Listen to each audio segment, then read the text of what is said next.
Good evening. Welcome to the May 14th regular City Council meeting. All councilors are present. Please rise for the Pledge of Allegiance. I pledge allegiance to the flag of the United States of America and to the republic for which it stands, one nation, under God, indivisible, with liberty and justice for all.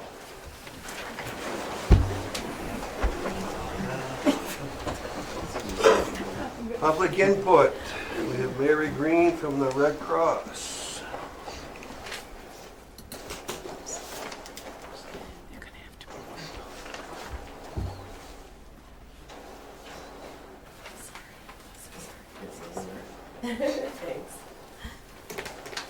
Hi there, good evening. Thank you for giving me this opportunity to come and speak to you today about the American Red Cross. First and foremost, my name is Mary Green, and I am the community manager for the American Red Cross here in Aroostook County, and I am a staff of one. Just so you know, I do have one volunteer in the office with me. She's the best volunteer in the whole wide world. I have to love her because she's my mother, but she's also the best volunteer that I have. So, and I also want to thank all of you here for your past support for the American Red Cross. Because of your generosity, you've been part of a mission that's impacting and saving lives right here in your hometown. The American Red Cross has been working hand in hand with our EMA partners at the local, county, and state levels, especially here with Darren Woods at EMA, to help those that have been affected by the floods up in the St. John Valley. We have provided equipment such as mops, bleach, rubber gloves, trash bags, and buckets, as well as informational resources to help residents recover from the flooding up there. We loaded up 2 emergency response vehicles with these supplies and distributed these supplies throughout Wallagrass, Eagle Lake, Portage, Sinclair, and even some in Limestone. The American Red Cross and its partners were there from the beginning. We were assessing the damage, planning, and preparing. We were even ready to stand up an emergency shelter should there have been a need for one. We were there to provide aid to those who needed us the most and will always be there when a disaster strikes. In 2017, the local American Red Cross served 48 families, educated over 55 people, and responded to 19 fires here in Aroostook County. We are also saving lives through our home fire safety campaign, where most people don't know, but we actually install free smoke alarms along with our partners to those who need it. And we offer safety protection, education, and training. Aroostook County had a Sound the Alarm Save a Life event right in Holton, where we installed over 200 free smoke alarms to the people in that community. And we did a smoke alarm installation right here in Caribou, where in one day we installed over 70 alarms. And we know that because of those alarms that we're actually saving lives. There was a family of 8 right here in the state of Maine. Through an installation event, we installed alarms for that family of 8. 9 months later, they actually had a fire. And because of those alarms, we were able to save all 8 of those lives. So we know that we're actually making a difference. We are also a vital piece in supporting and helping our veterans. And we are the major supplier of life-saving blood to all of the local hospitals right here in Aroostook County. And obviously, we will be there when the community needs us, whether it be a fire, a flood, an ice storm, or a windstorm, or any other natural disaster that comes our way. Obviously, the Red Cross also helps beyond our Aroostook County and Maine borders. I was blessed to have the opportunity to deploy not once but twice in my year that I've been here to Georgia and to St. Croix to help with hurricane relief. And let me tell you how much of an honor it was and how humbling my experience was helping the victims of hurricanes in those areas. I got the opportunity to see just how vital our volunteers are and how valuable those donor dollars are when I was handing out food and water to those who needed it. I assisted people in shelters who had lost everything, but still managed to hold on to their faith to one another. And I got to see the joy in people's faces when they heard from loved ones who they thought were lost forever, but were actually found because of the efforts through the American Red Cross. Again, we would be nothing without our tremendous volunteers who sacrifice their time, their blood, literally their blood, sweat and tears into helping us move our mission forward. Volunteers like Janet Roan, who also happens to be my mother, has contributed over 1,500 volunteer hours since coming on just a short year ago. Again, it's really important to remember that the American Red Cross relies 90% on volunteers, and that couldn't be more true here in Aroostook County when we only have a staff of one, for sure. And these remarkable people, along with our generous donors, are the true heroes of the American Red Cross. 91 cents of every dollar stays and goes right back into services. And so we're really proud of that fact, and we're actually at the top of our class when it comes to the money that goes back out into our communities. And 100% of that can stay right here in Aroostook County, if that's what people want. So we're always looking for more heroes from our communities, and I'm always available to talk to anyone that would like to learn more about our mission. So thank you again for letting me talk about the Red Cross. I left a folder that has my card in it, and it's also got just a little bit of information about our services. And if you have a company or an organization and would like to learn more, just let me know. I'd be happy to come. And thank you again for letting me come speak. I appreciate it. Have a good night. Thank you. Anyone else in the audience for public input?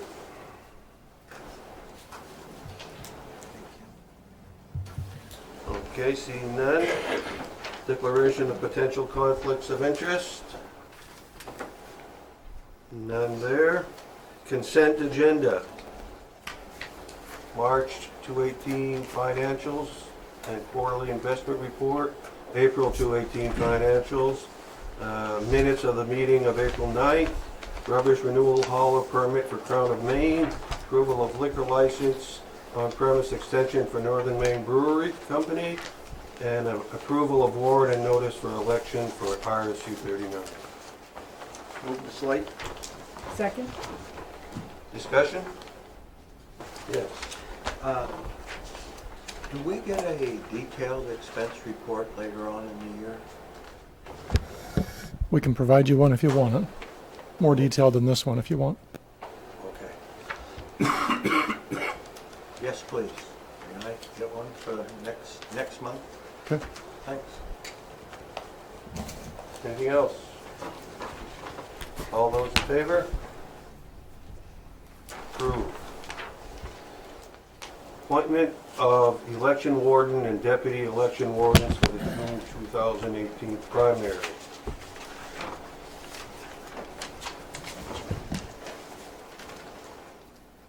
Move to appoint Jane Farron, election warden, and Kaylin Hill as the deputy election warden. Second? Discussion? All those in favor? Passed. Appointment of city council representative to the CEGC board. I'd like to make a motion to nominate Hugh Kilpatrick. Second. Discussion? All those in favor? Opposed? Abstained? One abstention. Thank you. Nomination of city manager to serve on the Municipal Association Legislative Policy Committee. Are we going to extend that to any of the councilors, or do they have to be nominated by the legislative committee? The nominations, you have one nomination that you can put forward to MMA. So it could be myself or it could be anybody. Just one okay. You only get one. So if any of you want to take that on, No, You're I certainly thought- welcome I thought to. the way that I read that could be one additional also. But I thank you for clarification. Move to appoint the city manager for the Municipal Association. Second. Discussion? Yes. Do you want to do it? I think it would be beneficial to the city to be down there involved with the legislative process and working with the legislators and MMA. It'd be good. All those in favor? Passed. Various bid materials, to be used by Public Works. So we have bids for culvert, street paint, shim and patch, paving, sand, parking lot paving, crushed stone, and chip seal.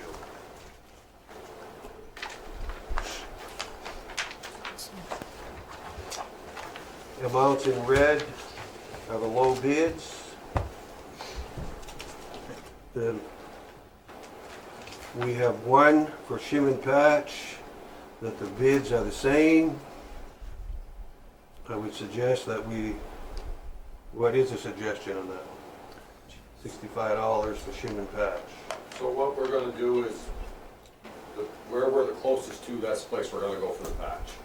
So you're gonna deal with both of them? Yeah, and we worked it out with the vendors at the bid opening as well, so.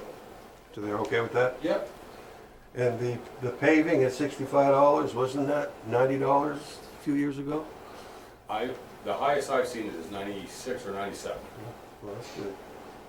And I don't know if you can see it at the bottom, but last year was $69.76. Okay. What other wishes? The paving, the prices have gone down quite a bit Oh, okay. per ton. Okay. What other wishes of the council? Um, Yes, sir. Can I ask Dave a few questions, if I may?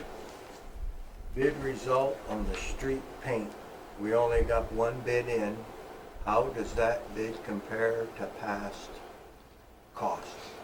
They're almost identical to what they were last year for the product quality, Okay. the quantities that we order. Down on bid results for the chip seal, we only had one person come in. How does that price compare to past years? So that's the one that was bothersome to me. To give you an idea, last year, we paid $1 per gallon less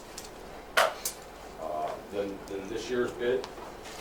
And that equates to about $50,000 difference in price for our chip sealing process. To do a full 9.5 miles that I recommend we do each year, that will raise that price by $50,000. Who did you get it from last year? Last year was the Silver Star Enterprise and Soderberg Construction. So what'll happen, just so everyone knows, we won't ask for an extra $50,000 more than we budgeted, because we know that we're just gonna do less. We'll do a little less. There was some potential savings from the asphalt paving. I'll roll that savings into the chip seal and we'll go from there. This comes by the tanker, or? You buy it, yeah, so we'll buy it by the tanker, but we pay for it by the gallon. And to do 9.5 miles, 20 feet wide, it takes just a little more than 50,000 gallons. So who lays it out? So in this instance, it'll be Soderberg Construction. So they'll lay the material down. They'll also put the stone down that goes on top, and Public Works will haul the stone to that machine. And we supply the stone. So we're not equipped with, we don't have a tanker. It's not something we could do. We don't have the distributor to spread it on the road. So a large tanker, 8,000, 7,000 gallons will show up. They use a little distributor that holds up to 2,500 gallons. They pump it into their distributor, they continue to heat it. They spray it on the road at about 140 to 160 degrees. If the tanker doesn't get emptied at night because weather come along, at least when they put the liquid in that distributor, they can heat it the next day up to the proper operating temperature. So we'd be missing a distributor, and we'd also be missing the stone spreader.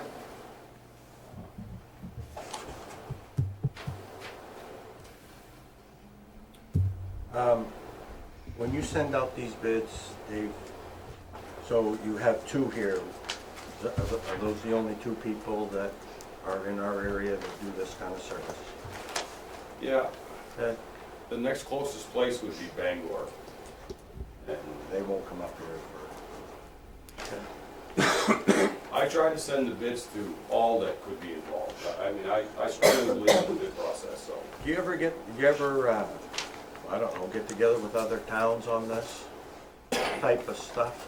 We're all in the same boat. I mean, Presque Isle does the same thing as we do.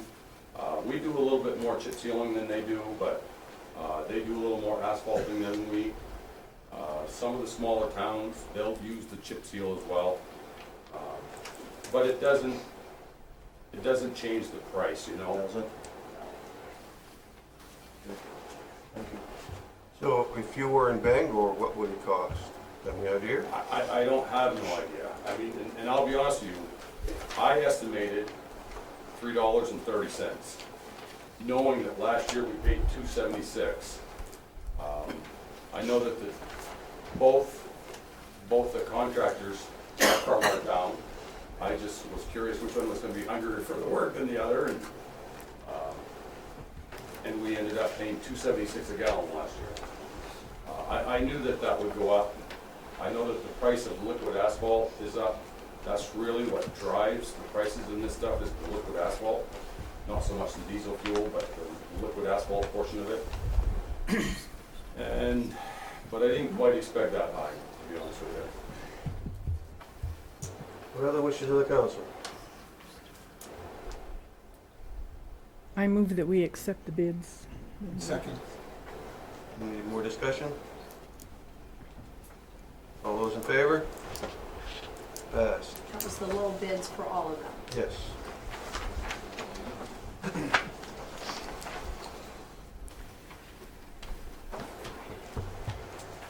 Okay, discussion and possible action on Bird's Eye site. In the same vein of accepting bids, we wanted to just bring this back to you for additional discussion. The bids for cleaning up the Bird's Eye site were received last year, and not all of the work was completed.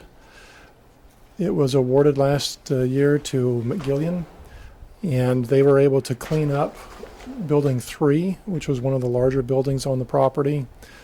And so there's still about 120,000, I'm sorry, Building 3 and 5 were cleaned up last year. There's about $120,000 work remaining on the site, and it's basically from the ground up that they were contracted to clean off. So any foundations, concrete pads, any of that would remain on the site. We received confirmation today from McGillian that they are willing to hold that price that they bid last year to move forward with the cleanup. And so I guess it's really two questions that we have that we wanted to share with the council tonight. The first is relative to the funding that we have to do the cleanup work. We received a $100,000 grant from the NBRC last year, in which we anticipate that would go towards paying for all the cleanup. Well, not all of it, but 90% of it. And the city would have to carry the remaining amount of the costs. There are some strings attached with these dollars, as with any federal program. The one of most note is that once we've utilized the dollars, we have to retain ownership of the property for 20 years. We can use it, we can lease it for fair market lease rates, but we cannot sell it after or until the 20 years has run its course.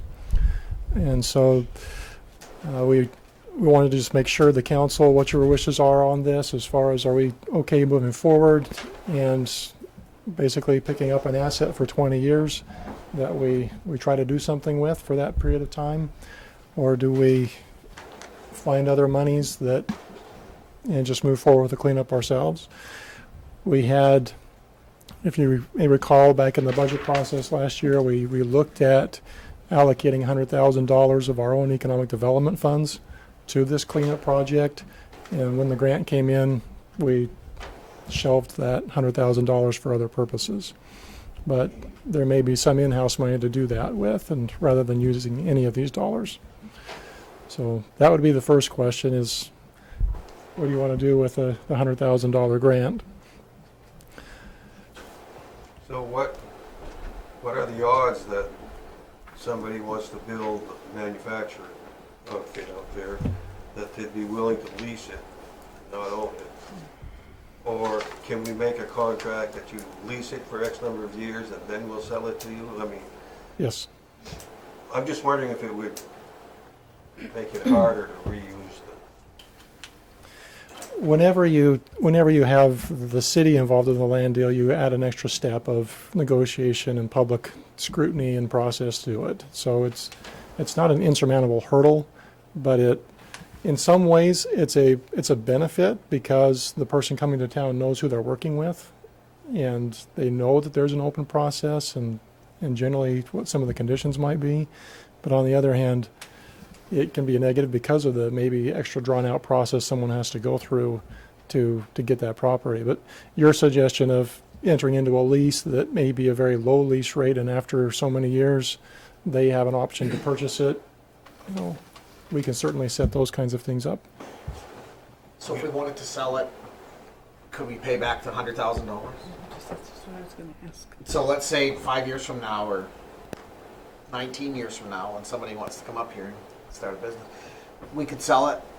We could pay that $100,000 back to the federal government and do what we want. Most of these federal programs, that's what they require. You have to make them whole if you're not going to abide by their whole terms. it. And we could split this up, 4 acres here, 3 acres there for different businesses or whatever. Yes. Now, if they're leasing, we still do property tax on their buildings? Because the city's the owner. Well, you bring up a good point. We do that at the airport right now. We property tax the buildings that are leasing the airport ground from us, so we could do that. Anything else? And nothing would interfere with if they decided that that's where the safety building would go. The city would still be able to put the safety building on that property. Yes, because we can use it however we, We want, yes. like that. And, because I noticed that you said that staff recommends that we use those funds, so you're confident probably that if something did want to go in, that it could probably be leased and/or pay enough money, we could pay them back or something. Right. The current market conditions being what they are, it's going to be several years out before I Right. think we can attract somebody to that, but we certainly are a little bit more in the driver's seat as far as doing that. I like how you've broken out this in the second note about the complete cost of demo. To me, I think it's a good idea if the rest of this can be filled in to get all of these contractors to provide the additional bid to completely raise the property foundations, in addition to what they've already bid. So we can get an idea what the true cost of a Clean site clean would site be. is. Because I think without that, it's difficult to make a final decision on what direction we want to go in. There may be other, depending on the cost of the complete demo, there may be other options we want to look at. It's true.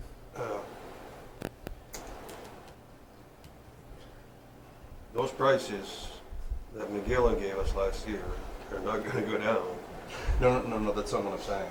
I know what you're saying, but if we don't, your suggestion is to bring it up for bid again. No. No? No. What I'm saying is have them bid on the additional cost of removing the foundations Oh, beyond that. beyond that. But we could do that as a separate contract Yeah. once. Yes. Is there other grant money available next year, the year after? We To can, get rid of the foundations and so forth? we could continue going back to the NBRC pot. We could probably, we tried to go after brownfield funds. We were not successful.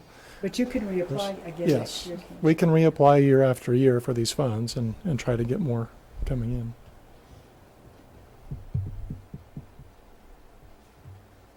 Not knowing where building 3 is, have we, taken a corner of this land that once this money is spent, we can lease that section out, Let me however you break it? pull up an aerial photo so you can see this.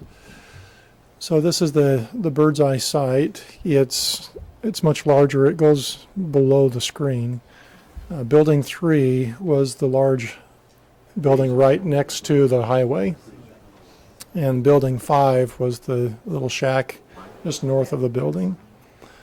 And so we have 1, 2, and 4, which is basically this conglomeration here. So 1, 2, and 4 is the main portion of what's still standing? Yes. What parts does Mr. Forbes own there? I believe it's these 3 buildings here. He doesn't own some of that one that's attached to... Right here. Very confusing.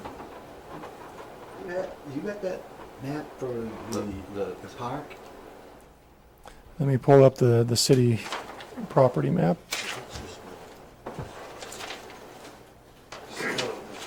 Yeah. That's gonna go down to the center of those 3. Okay. No, the buildings are still up. I mean, there's structural steel. No, the This big one, blue this one, one. and this one, right? Yep, the None slab, of those are sure, is attached still to there. the existing building, right? No, they're gonna tear down There's the other actually- one. Okay. So what will be left Got with it. is the slabs. Sorry, Huey had his map here, so. Okay. So those 3 buildings are. And there was a question earlier tonight, even before the meeting, you had asked me personally about the railroad, and that you can see here on the property how that railroad right-of-way extends into the ground. We don't know for sure where that terminates or what might still be in that right-of-way. We'd have to work with as far as the whole site cleanup goes. So, if we spend this money, and we accept it or do whatever, are we gonna have a section that can start to be considered for lease? The front side. Yeah, if you look at this area right now, this whole area has been cleaned up, and that's close to 5 acres of property already that we could start looking to either market or plan for.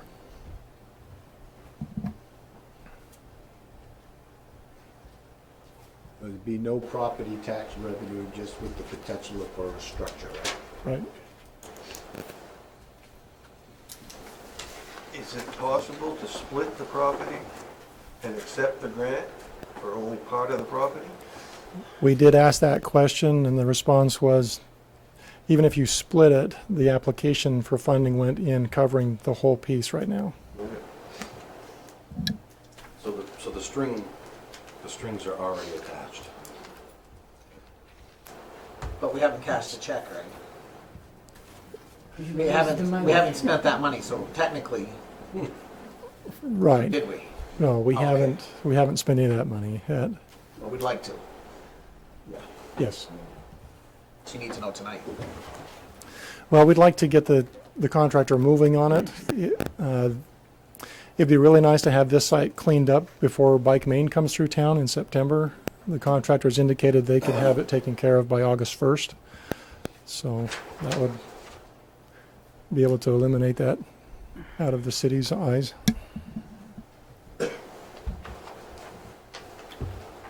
Okay, what are the wishes of the council?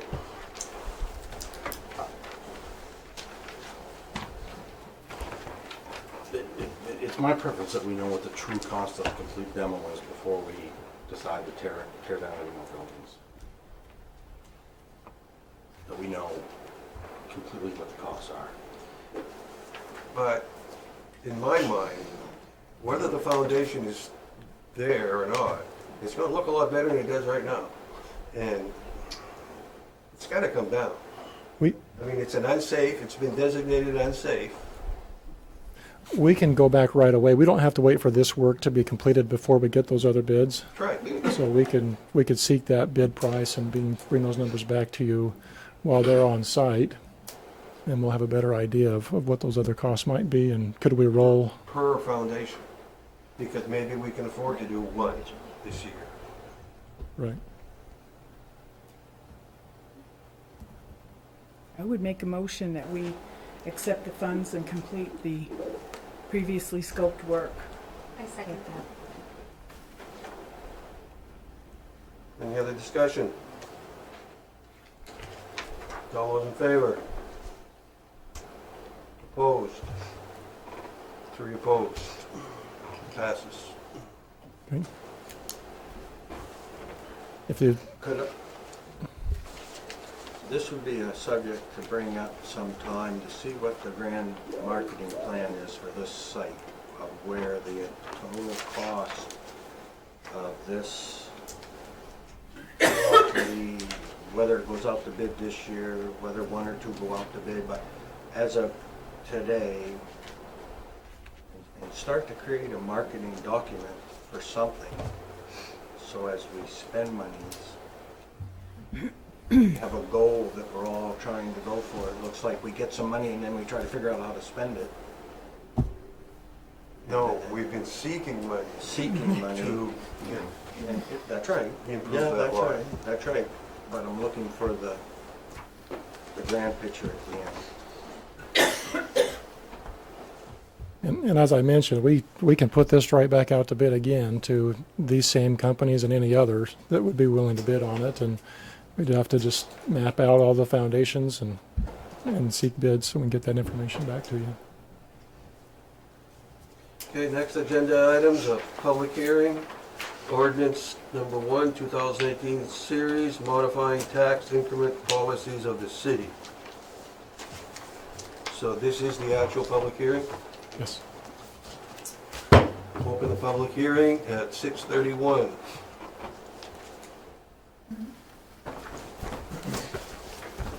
Manager? Mayor and council, we've reviewed this document several times over the past couple of months, and basically it revises the city's policies for using tax increment dollars. There's quite a few in the audience may not understand what that is, so if I could maybe elaborate a little bit on that. The state allows the city to create tax increment districts, and what that does is it's able to look at a piece of ground, for instance, the Bird's Eye site. Right now, the city owns it. It has a taxable value of 0 because it is owned by the city. If a major manufacturing company or retail business wanted to go onto that property, there would be a drastic change in the taxable value of that property. We'll throw out $100,000 a year of taxable or of tax revenue potential.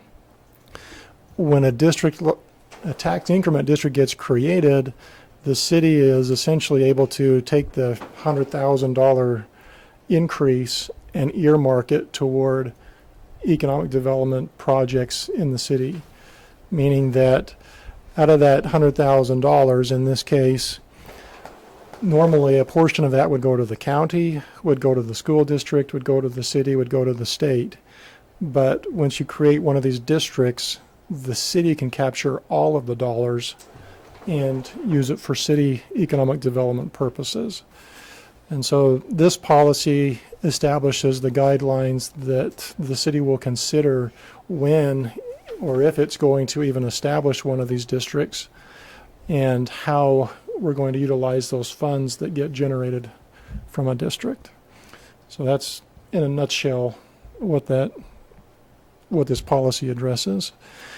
One of the questions that the council asked before was what, as far as the eligibility of projects, we had in there in the last draft that in order for somebody to qualify for, even for consideration, they'd have to be bringing a certain dollar value in their project to the city.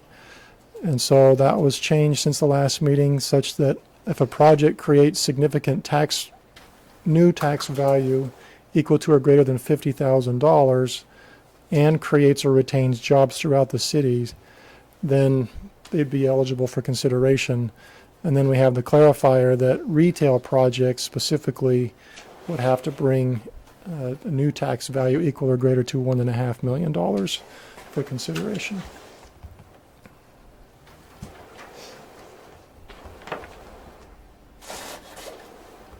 We have discussed this in workshop and so forth, so I think the council knows pretty much what it says. Are there any concerns, questions? What are the wishes of the council? Move to adopt. Mayor, before you do that. Oh, I'm sorry, I'm sorry. I'm sorry. I'm still new to this. Okay, we're in a public hearing. Anybody out there have any comments, questions, concerns? Jump the gun, I'm sorry. Close the public hearing at 6:35. Wishes of the council. Move to adopt. Second. Any further discussion? All those in favor? Opposed? One opposed. Resolution authorizing the city to join a lawsuit against opiate drug companies.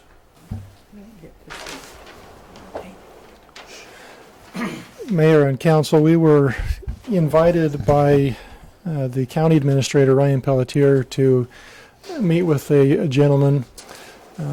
I was there, Chief Hagan was there, and we took part in a discussion about the current crisis that's facing not only the Northeast, but all of America, and in many places, I'm sure, the world, which is the impact that opiates are having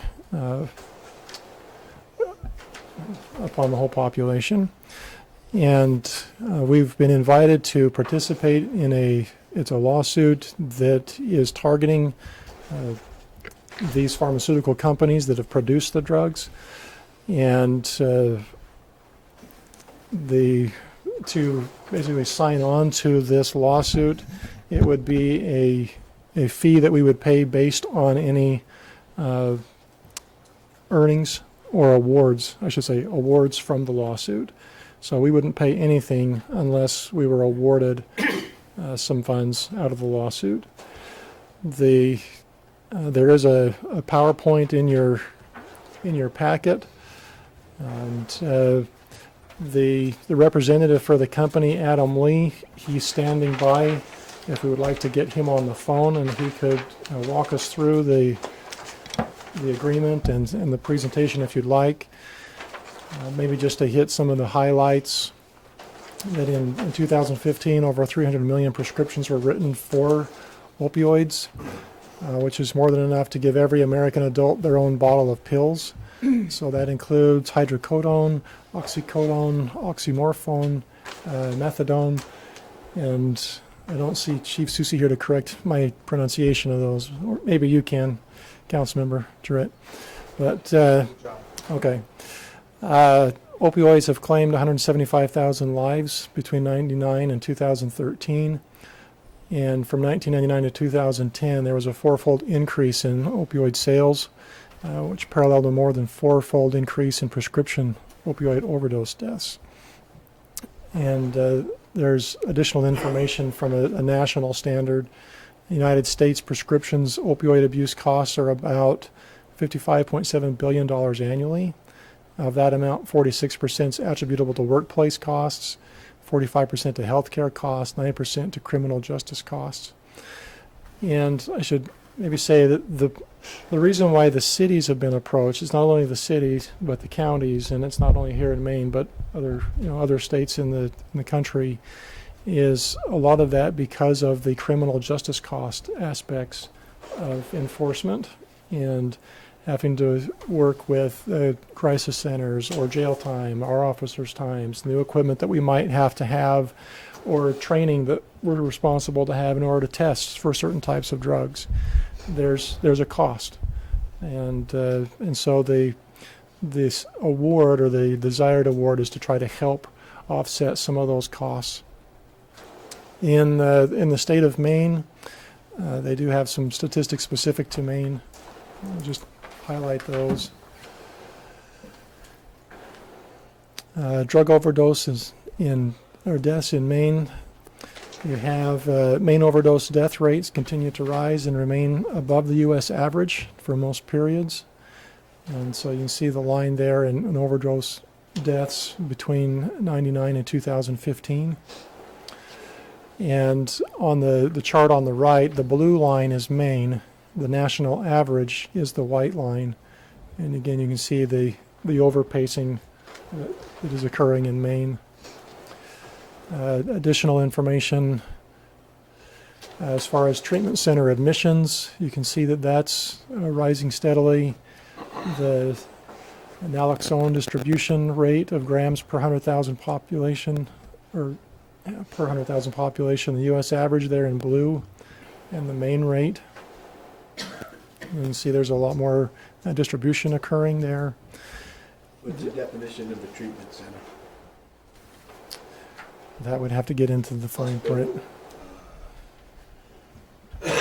On the streets, those clinics, or all the above? Okay, thank you. Almost all of this information is pulled from the Federal Health Bureau, so basically a government or entities that the government's providing subsidy to and has to have a reporting requirement to. Okay. Dispensed opioids in Maine, you can see that in 2011 we hit kind of a pinnacle. Since that time there's been increased scrutiny of when to prescribe opioids, and you can see it starting to trail off. I know that even the Cary Medical Center just published this, I think it was just this morning, a new magazine, and in that they have an article about how they're starting to work with non-prescription pain handling or pain remedies. So they're trying to get away as much as possible from prescribing opioids and other drugs to that.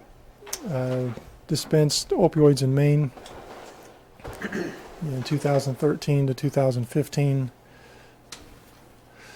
So it's quite it's gone beyond a dilemma, and the recognition is that as the pharmaceutical companies, there's been evidence found that the testing that was done basically the testing demonstrated that these drugs were more addicting than what they were asserting, and that there's issues of misinformation, issues of public distrust now, and needing to go out and hold the pharmaceutical companies accountable. And so cities throughout the country are they're signing on to this. Again, it's not that we're trying to go after the companies and just get millions and billions of dollars. We're just trying to say that we need to have our costs covered. And for some cities that might be millions of dollars. But for Caribou, what we would need to do is basically our cost incurred would be the cost of the time spent collecting the data that we have and providing it to the law firm that's handling the case, and then they'll run it through, and then we wouldn't pay them anything unless we were awarded something from the case. And we would be awarded up to cost invested in the problem? We would be awarded we would have the award, and then we would have to pay them their costs, and so we may not get the full award of our actual costs, but they'll take that into account in the awarding of things as to how much the city is actually owed. Are there punitive costs also? I Awards? Is that part of their deal? Or? There would be. I know that they gave examples of other cities that have already been through this. In a sense, the law firm did test cases, and so you can see the city of Purdue, $634 million, and No, I'm sorry. I think Purdue's an out. Yeah, I'm sorry. There's a different slide that I needed to be on. These ones are pretty small, but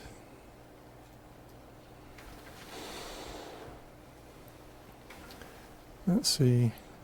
That's probably a good question. If you want to have, we can call up Adam and have him give us some more specifics on that. Unless, Chief, you remember, there were some companies out in Kentucky that were already awarded. Oh, there it is.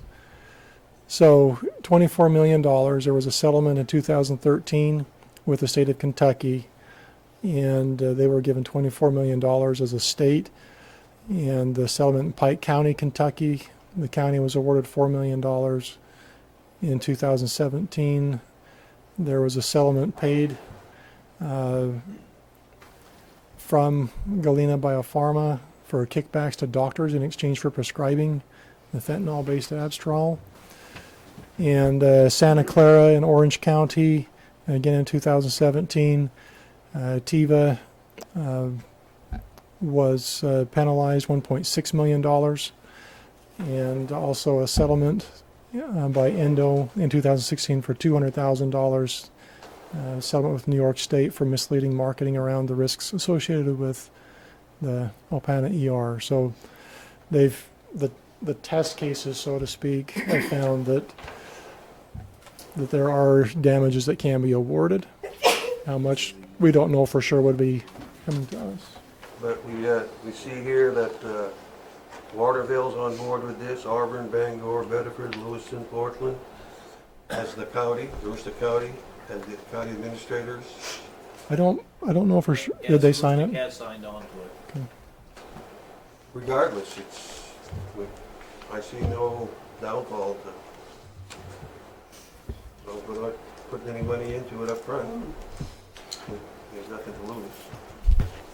Is the information Chief Gagan has to provide, is it already readily available anyway? It'd be just a little figure out of what cases are opioid connected, that's all. A lot of it's our local hospital is going to be impacted the most in possibly fire. Just to, throw something else out toward you. The USDA is now funneling even more dollars into their rural programs, specifically for opiate issues. I was just told tonight by Chris up at the hospital that they were granted a $600,000 grant in conjunction with other hospitals specific to opioid programs and trying to resolve issues and look at different ways of handling them. What are the wishes of the council? On page 90, it has the defendants listed.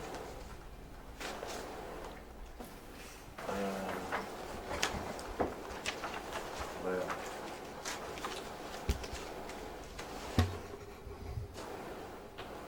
right there.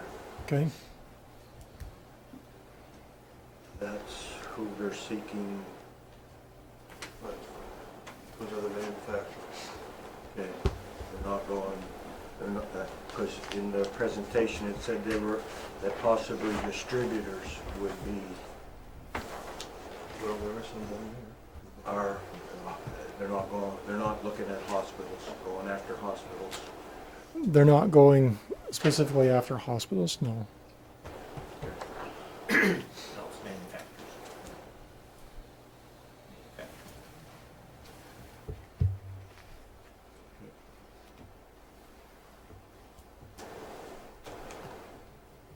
So the resolution that's on your docket tonight would authorize us to enter into the contracts with the law firm and allow them to represent us in a similar fashion. This is not a class action lawsuit. It's because each individual city or county has its own unique damages. That's why it has to be handled at the individual level. We can't just all jump on board and say we all have the same damages.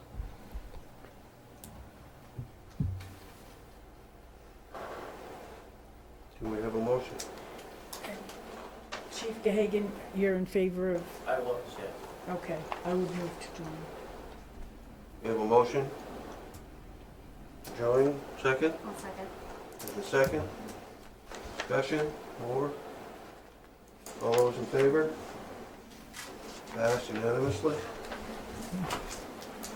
Okay, B, we've already done. We've adopted the city tax increment policies. And now discussion and possible action regarding statewide jurisdiction of Caribou Police. Mr. Mayor, Council, I'm requesting support and authorization for you to extend our officers' authority beyond the jurisdiction of Caribou. Our police officers are often called time out of Caribou to attend training, meetings, to assist other agencies with emergency calls for service. Currently, Caribou Police Department do not have authority to take law enforcement action outside of our jurisdiction unless requested by another police agency in need of mutual aid, assistance, or a few other statutory authorization exceptions. The state of Maine statute provides local municipal officers the power to grant certain police officers authority outside the municipal jurisdiction. I have no intentions of permitting officers to patrol outside of Caribou or to respond to routine calls for service outside of Caribou, where no mutual aid or request has been made. This request is strictly to ensure that our officers are adequately empowered to protect the act of unexpected serious events that does happen. Just this last weekend, we were called to Woodland, the Tangle Ridge, for a domestic. The closest trooper was in Monticello. We knew we were going to be there before they could get there. We did send the officers. We did hold until the state police did arrive, but if something did occur, I would like to have that authorization for the officers to have the power to enforce the laws. Any questions? Art? You have to have the authorization of the community also, that you're the other jurisdiction? No, all we need is your authorization to give us that power.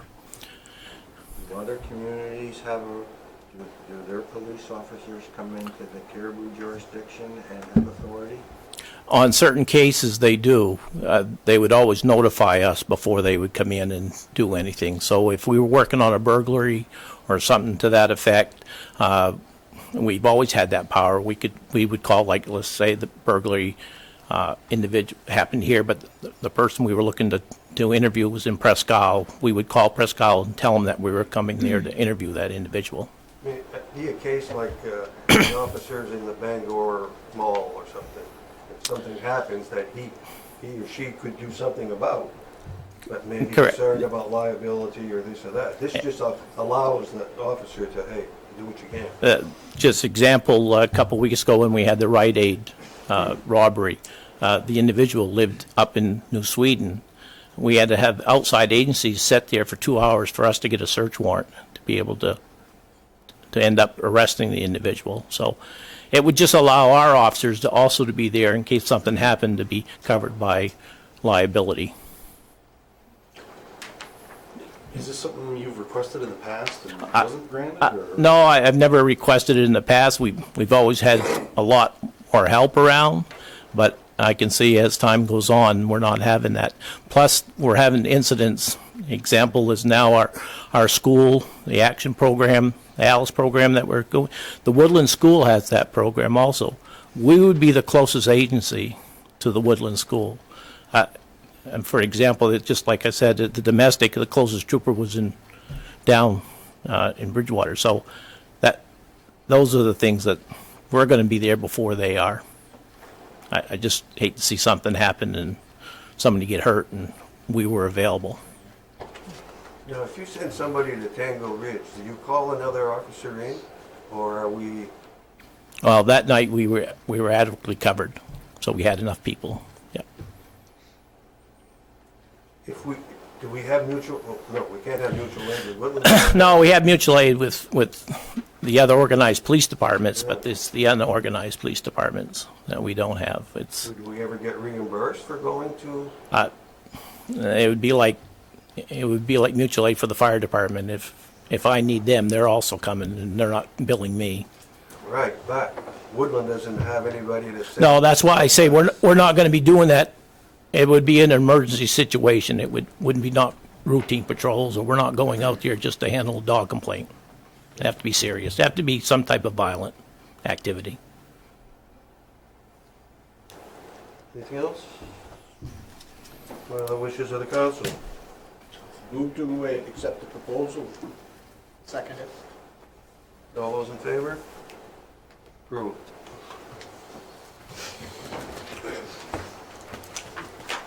Discussion regarding surplus designation of Floridale Park.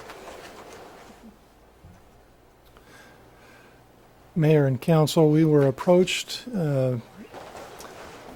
by the owners of Burger Boy. They've been dressing up that site now for a couple of years, as I think we can all agree. And they have approached the city. They would like to purchase the Floridale Park. That's this long linear park that runs close to Roosevelt Avenue and winds back around to Spring Street. They've put an offer out there, and probably something that we could discuss executive session if you want to do that later on in the meeting, or certainly can do it here in the open. But the letter that they've said is, or that they've sent in, was that they would purchase it for $1. Obviously, it would get put back on the tax rolls of the city, and that they would like to create a dog park on a portion of that property. And you may have driven past the sign lately, and it says that there's dog sundaes now available.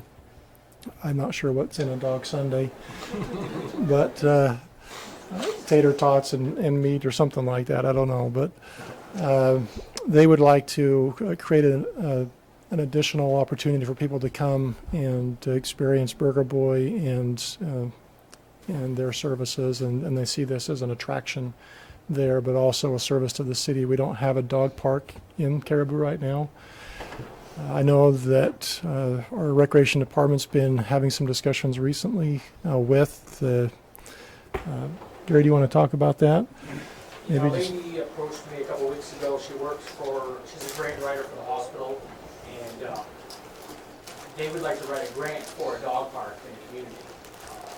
Spoke with Mr. Marker first, and then Mr. Marker passed her on to me. We talked about this couple of locations that we're thinking about utilizing, putting a dog park in. One of the spots is on Sincock Street, corner of Sincock where the old superintendent's office is. The main issue with that location is it is a residential area. And we're going to have to be careful about what we want to do, what times we want to close the dog park down, because both sides of the street is a residential. Same with the location off of at Floridale Park. That's all encompassed by houses. We'd have to have a public hearing. So, but this lady is going to help write the grant, and it's a 100% covered grant.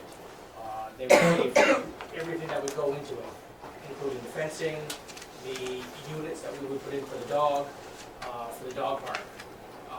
I spoken with Mr. Willett, the owner of Burger Boy, and he didn't realize that we had been talking about it. And the reason why we haven't announced much of it is we don't know exactly the location. We don't know what's going on exactly with the old superintendent's office. So the community, I don't believe, is big enough to have 2 dog parks.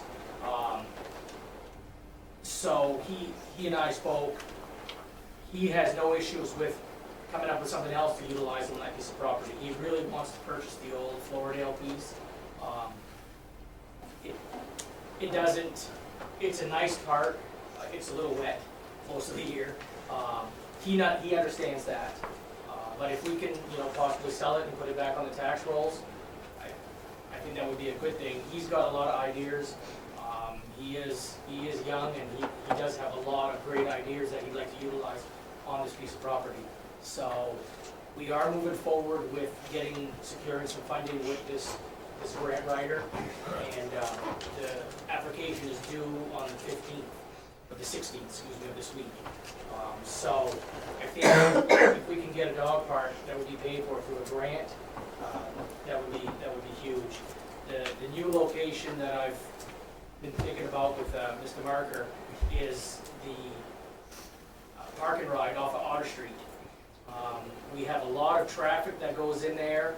Unfortunately, it's just unfortunate it's the traffic that is attracted there. But if you can see between the 2 driveways, right to the left of, right where the parking lot is, that green location, then it's right behind it, right there. That would make a great area for a dog park. One thing you don't have to worry about, there are no houses. It is lit. It's got trees on that knoll. That, in my mind, would be a great place. There's already a lot of people that bring their dogs there and let them run, because the backside, the west side is the snow dump that the highway department uses in the wintertime. But besides that, we're the only ones that utilize this property for the recreational access to the trails. That would be my recommendation. We can turn the Sincock Superintendent's Office location into anything we want, or whether it's a green space, we can have a sitting park, we can turn that into pretty much anything. So we're working with Mr. Willett. We've spoken with Spencer, and he'll do whatever he needs to do on his part. But he understands that we don't need 2 dog parks in the community. And I know the question's going to be raised: what's the liability to the city on a dog park? There is no liability whatsoever as long as the proper signage is in place and it is legible, people can understand it, and they have to walk by it when they go into the park. Besides that, the person that brings their dog to a dog park is liable for their pet. So that result, that takes the liability off of our backs. So that, in a nutshell, is what we're thinking, and we're hoping that I'll be coming back to the council with making sure, if we do get the grant, that we are going to proceed with this dog park. I received an email last week from a resident on Short Street that was adamantly opposed to having a dog park. And when I spoke with Mr. Willett, he didn't, when I told him, I said, it's suggested to have a public hearing. And I said, it's a residential neighborhood. He didn't even think about that. He says, I didn't realize it was houses all the way around. Dogs do tend to bark. In dog parks, the ones that I've been to, it hasn't been too bad, but that's something that he would be faced with. Probably some residents that would be against it. In a dog park, the dogs are not is there much fighting amongst the dogs? Most of the people that bring a dog to a dog park, they're confident that their dogs are going to be, they're pretty, they can intermingle with other dogs. One of the things that you should do, have 2 sets. One for the little dogs and one for the big dogs. So you have to have it separated, which the pricing that I've gotten for the fencing is included in that. And you do need to have it separated for the little guys and the big guys.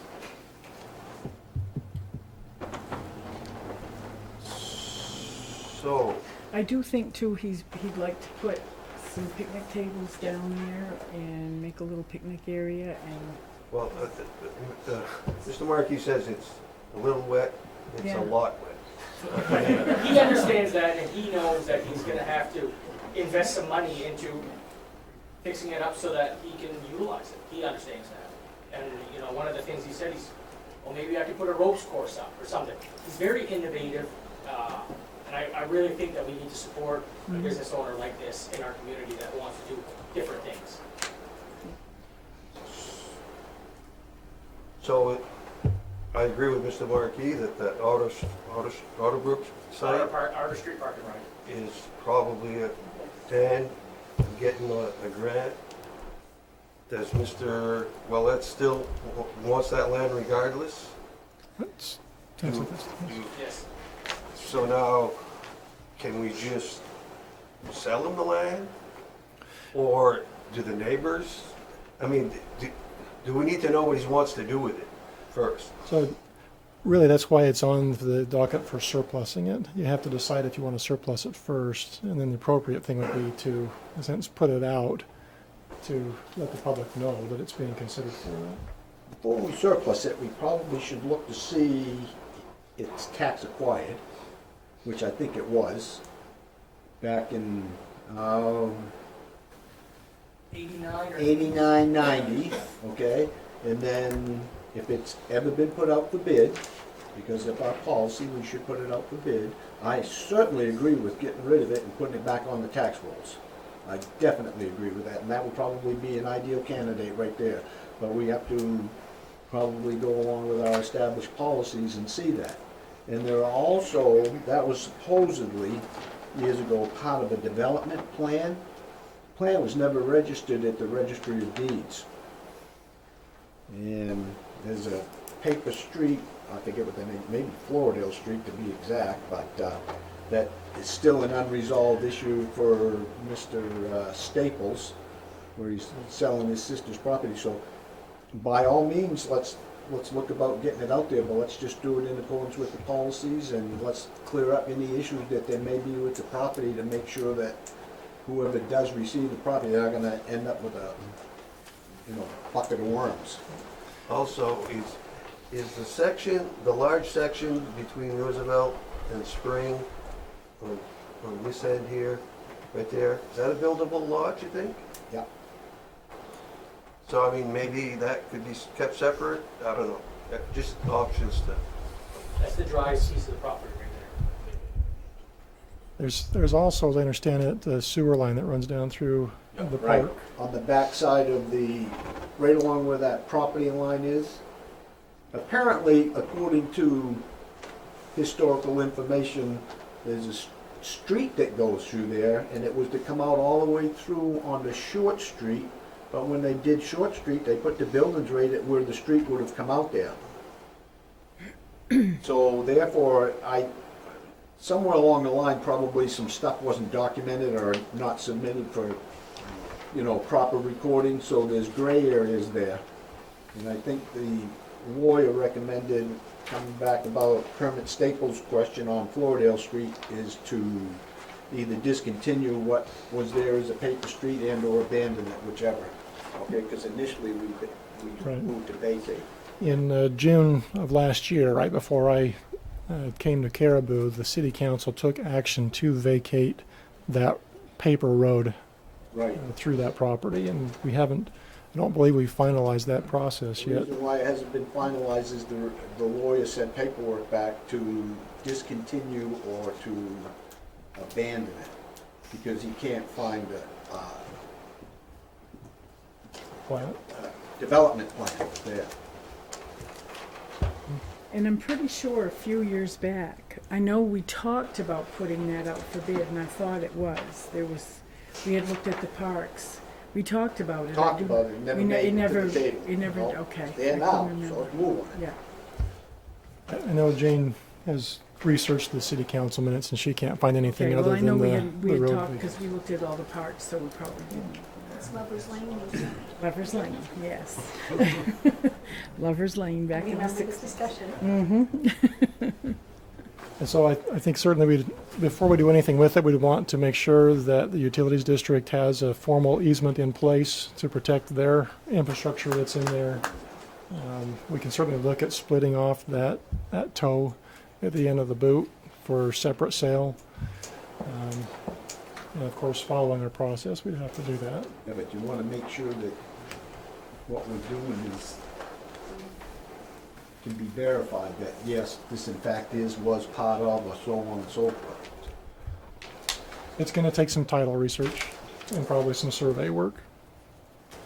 Yeah, So 'cause it's- the only development plan is the one that's on this side of Spring Street. And looking at that from its original document to today, to the way it's configured today, there were some adjustments made there that probably aren't in the record either. So if the council would like, maybe we just get some direction from you to move forward with the title research and start trying to clean it up so that we could surplus it Yeah. appropriately. Go for it. Okay. Question, are most of you in the audience here for the airport? Mayor, Okay. We've made you suffer long enough? Wait. there's a lady in the corner that should have went into public input. She made a We're kind mistake. of new to the process in a public forum, kind of through my mother and I. If you want to entertain that. Thank you, Tim. Yeah, just a minute though. I mean, Go ahead. You wanna wait? Is this about an agenda item or just something you want to talk to the council about?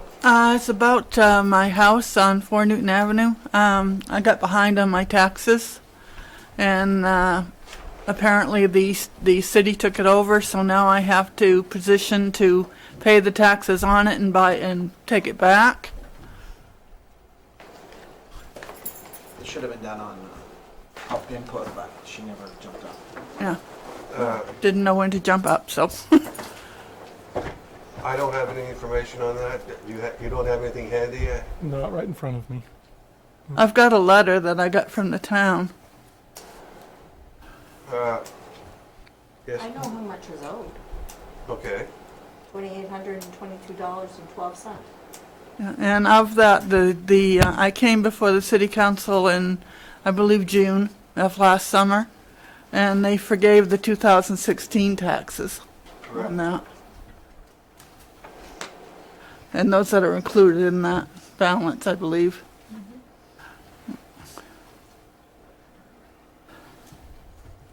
So the 2016 are in that? Correct? Yes. It could have been abated. Yeah. I found out almost a month after that I have stage 3 lung cancer, so a lot of things that I should have taken care of just kind of fell beside the wayside while I was dealing with that. Has the house been put out for bid? Has not been put out for I bid? don't know, Mr. Martin. Well, I don't I think don't so, know. according to the letter I got. It said in the near future. So could we schedule something for the next meeting? So we could get. What year taxes was that letter for? Do you have it with you?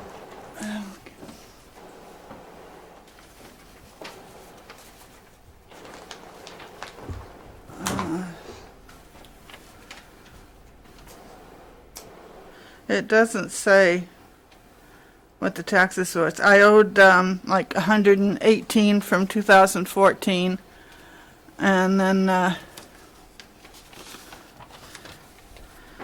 In answer to your question, Mayor, it was put out to bid and we didn't receive any bids on the property. And that's at Newton Avenue?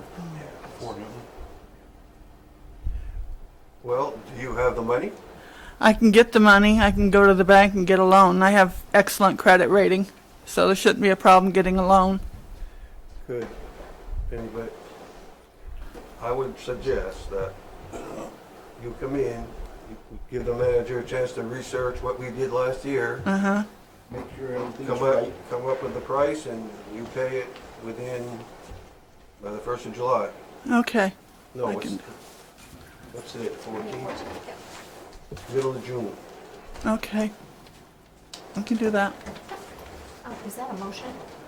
Well, I made a suggestion. No later than 15 June, which is a Friday? Yeah, I can go to the bank tomorrow. You can do something before the 15th of next month? Yeah, I can go to the bank tomorrow. I'll put that on your next agenda item as an action item. Okay. If you'd like. We I just need to we know take that as how much direction it's from going to that, be. but- Well, 'Cause- Can I make a motion that on, she come in, get everything all taken care of by the 15th of June, that we accept the money? And I second it. Are we allowed to do that? If you'd like, without having There's to, no agenda item to do it too. right, that's the, But if she comes in the next couple of days and then you tell her exactly what she owes you, Do it under She other can write- business. well, we're already out of order. Let's be under business for a minute. We have a motion, is that okay? Is that a legal motion? that's a legal motion. it's been In seconded. a second. For June 15th. So I understand that we don't have to see this again, it's going to get done through the office. That's right. All right, any discussion? June 15th, paid in full. Whatever comes up, you can research what we did, and Well- you come up with what. Come out of finance, yes, that's where this came out of. Okay. All those in favor? Thank you. Good luck. Okay, I'd like to skip down and let the airport group get out and see the sunset. So we'll go back to the wage policy after. The River Road guys. So introduction of ordinance 03218 series, creating an airport advisory committee. Manager? You're the mayor. I'm over. It's all over now. I'll introduce ordinance number 3, 2018, City of Caribou, County of Rustic, State of Maine, ordinance establishing a Caribou Municipal Airport Advisory Committee, providing severability and an effective date for the ordinance. Now, does that mean that, There'll be a public hearing next month.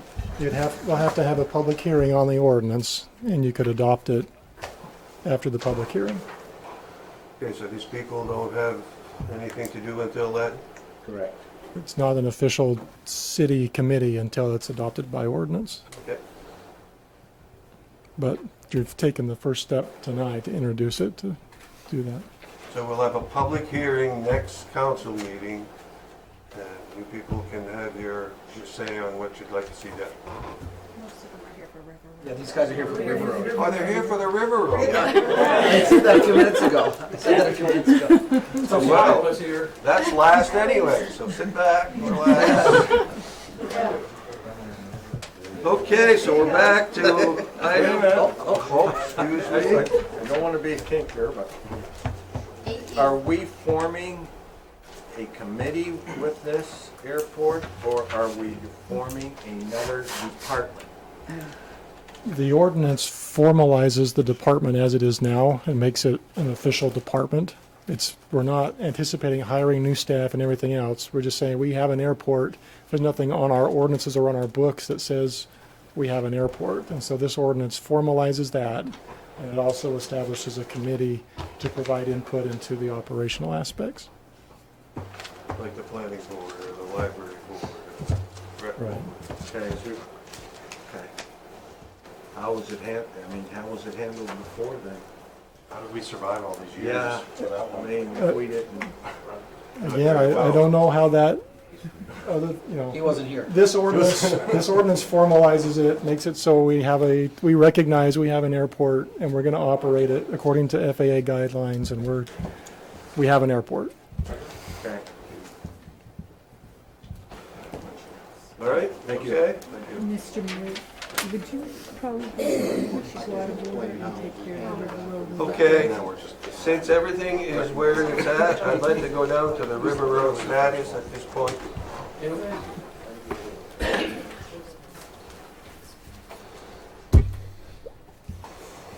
Mayor and council and those interested parties in the audience, as I'm sure there are a few, the status of the River Road, let me just pull this slide up.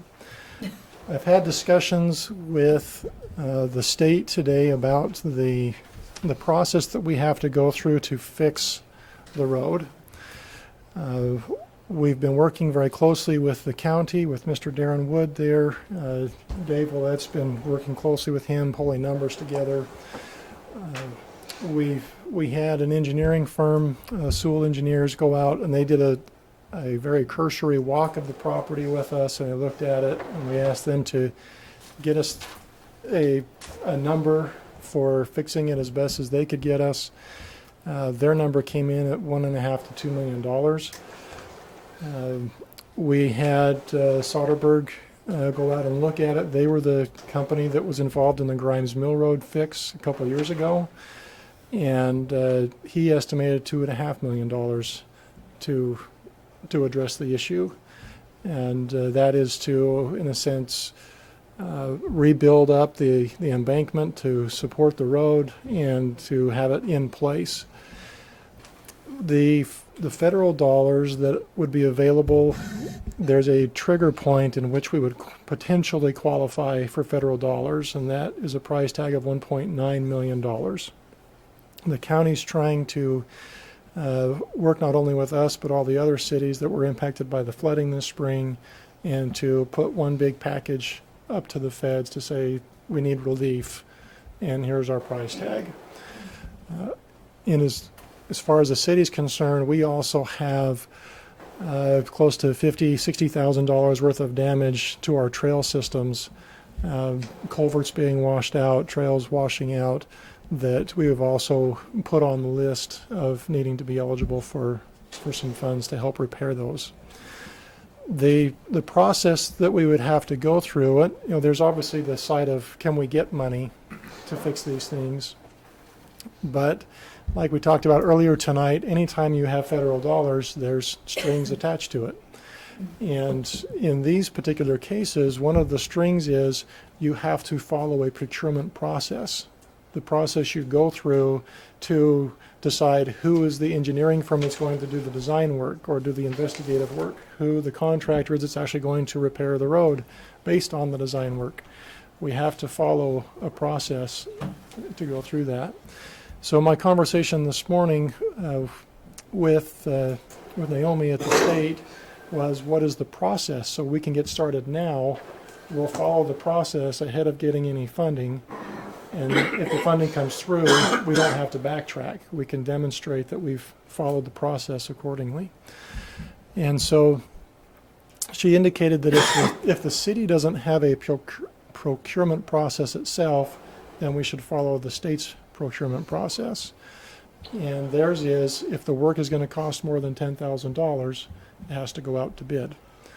So this morning I started drafting the bid process to select an engineering firm. And right now, I know one of the big questions I'm sure everybody's concerned about is what is the time frame? What's the timing for getting things done? And so to that effect, let me pull up this other document. Just in a bidding process to select the designing firm, this is a process that I've been through on another major road construction project that cost about $2 million.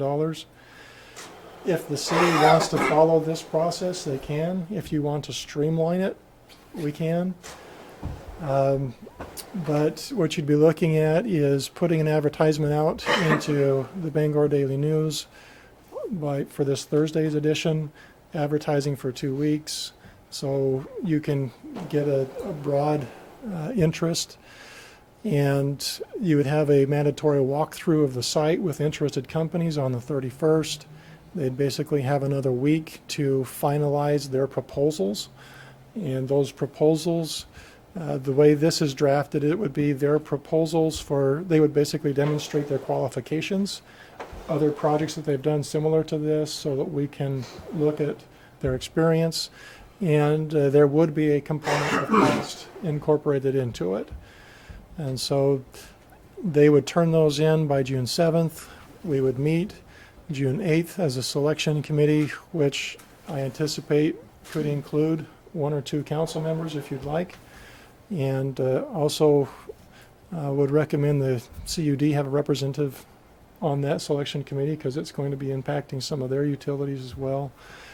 And so we could maybe take care of 2 of those things at one time if Councilmember Kirkpatrick was involved, but we would review the initial submittals June 8th, decide on the top 3 firms if there was more, and maybe bring them back for additional presentations or oral arguments on June 15th, and meet again to discuss contract terms by June 19th, maybe have a special meeting of the City Council on June 25th, and get the contract awarded and get them working on the project. If they don't have more than 3 firms that come in, part of that, the oral presentation side, we don't necessarily have to have that. If we feel comfortable with one of the candidates after the initial submittal, we can just move forward and start the contract negotiations. So you could maybe cut 2 weeks out of that process if you wanted to. If we're going to get federal money, what's the soonest that would be? They have to submit the application to the governor's office, who then has to authorize it getting submitted up, and then we hear from them. It could be still a month and a half, 2 months.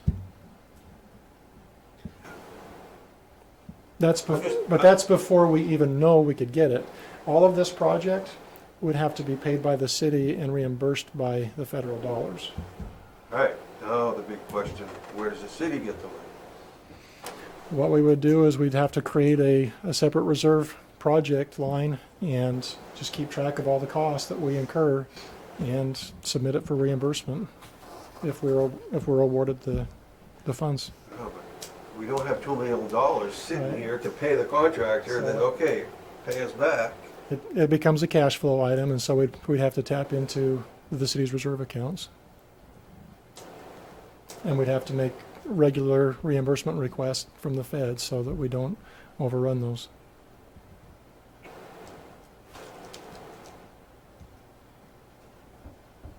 This is to pick out the engineering firm. Yes, The engineering firm is gonna put together the package which tells us how much it's gonna cost. they'll give us an engineer's estimate for cost, and they'll give us a design for the fix. And I'm going to write this such that they'll also give us options for fixing it. The option of maybe relocating the road versus keeping it in place, maybe changing the elevation. We'll look at that through the scope of the design process. Did Soderbergh give you an idea of how long it would take them to fix that? Dave, you spoke with them, did they? No.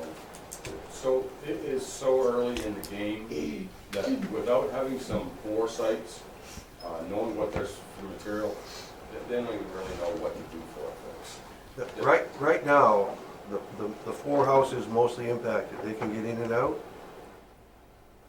A little bit? No, I'm just, They are. no, I'm It's closing up more all the time. It's still moving? It's still moving. Very slightly, nowhere near as quick as it was before. Yeah, but we need a plan for these people, they can't live there next winter. I don't see how you're gonna make that road deck support the weight of the plows. No, you ain't gonna be able to plow that this winter. We're No. we're not taking a chance. Well, and it's like we said too, you can't get fuel to them, and luckily nobody uses gas to cook with because you can't get a gas truck there. They can't have their garbage removal, they can't have their mail delivered, they have to go to the post office and. Fire you get trucks a and mailbox, you can't ambulances. get a fire truck. Yeah, we've already received a letter from the city saying that city services may not be available for you. Is And I don't know there, what's gonna happen when we run out of fuel oil, when we can't get a fuel truck to fill up our tank. well, I was just Especially wondering, if there, you eat your there are water. field roads behind there, I think the Blackstones probably own most of that. Is there some way that we could get an arrangement with It's not safe. the landowner that we can get trucks down in It's there? Duretz that's behind there. Pardon? It's Duretz that's Duretz? behind there. Can't get in I there, can- but. I know them guys. You know them? I can talk to them. No, I'm just Yeah, I don't wondering know, for, Robin works wonderful. She has a better connection than I do. But there's been a ditch put back there too. Duretz has put a ditch back there. Yeah, there's no way to get through So. there. But so Public Works, I mean, if worse comes to work, Public Works could put a culvert back there and let them cross. Does Canadian Pacific still own that rail line? Pardon? No. Does the Canadian, no, that rail line's not owned now? No, I'm just looking ahead, because Right. there's no way that's gonna get fixed this summer. I don't think. Yeah, it's gonna be at least a year or two. So we need a plan for those houses. And I know in our situation, we still owe a small mortgage. We've already spoken to our insurance company, and if anything further happens, we are not Yeah, covered. we're not Because covered, I get the same insurance, so we're it's not even not covered. covered, it's considered a landslide. So now we have a property that we still owe money on that we're not gonna have access to. And we own land up in Concord, and we're set to build a house up there, which takes about 3 months. If this process doesn't get going until August 1st, I'm putting together a house in December, and I do not want to be doing that. We need a decision. So all I need is just the city to say, yes, we're gonna buy it, yes, you need, that's it, that's all I need. So if I can take to the bank and say, look, it's coming, then we can start the process. And I think a few of the other people. Yeah, same here, I still owe money on my place. Yeah. And if I have to leave, go move into a rent, I can't afford both. Right. Neither can, we're not gonna, Yeah. pay mortgage and a rent in two households. Yeah, if Ricky was trying to get into So, an apartment, one of it's the others emergency, is he can get to the top of the list, but right now, he's on the bottom of the list looking for an apartment. Because he needs that letter stating that Yep, he. and as soon as it's an emergency, he So can if I- apartment in a week or so. Okay. If I might, there's already been tossed out the idea of buying these properties. And so the process that we would need to go through there, obviously we'd have to have the city council say, yes, we're going to buy these properties, which initiates actions that we need to take from the city staff side. We'd have to go out, get appraisals done. They would need to, I think it'd be cheaper than $2.2 million to buy 4 properties. that's, And I close think the that's a road. given. So Or at least with the it's a, season, you can close it, right? But we would get an appraisal, they would have to get an appraisal, we would go through a condemnation process. I should say, we could do what we would call a threat of condemnation. In a sense, we negotiate in good faith with the property owners, we establish a value that they're willing to accept. We issue a letter that basically says, you're selling this home basically under the threat that we were going to condemn it anyways.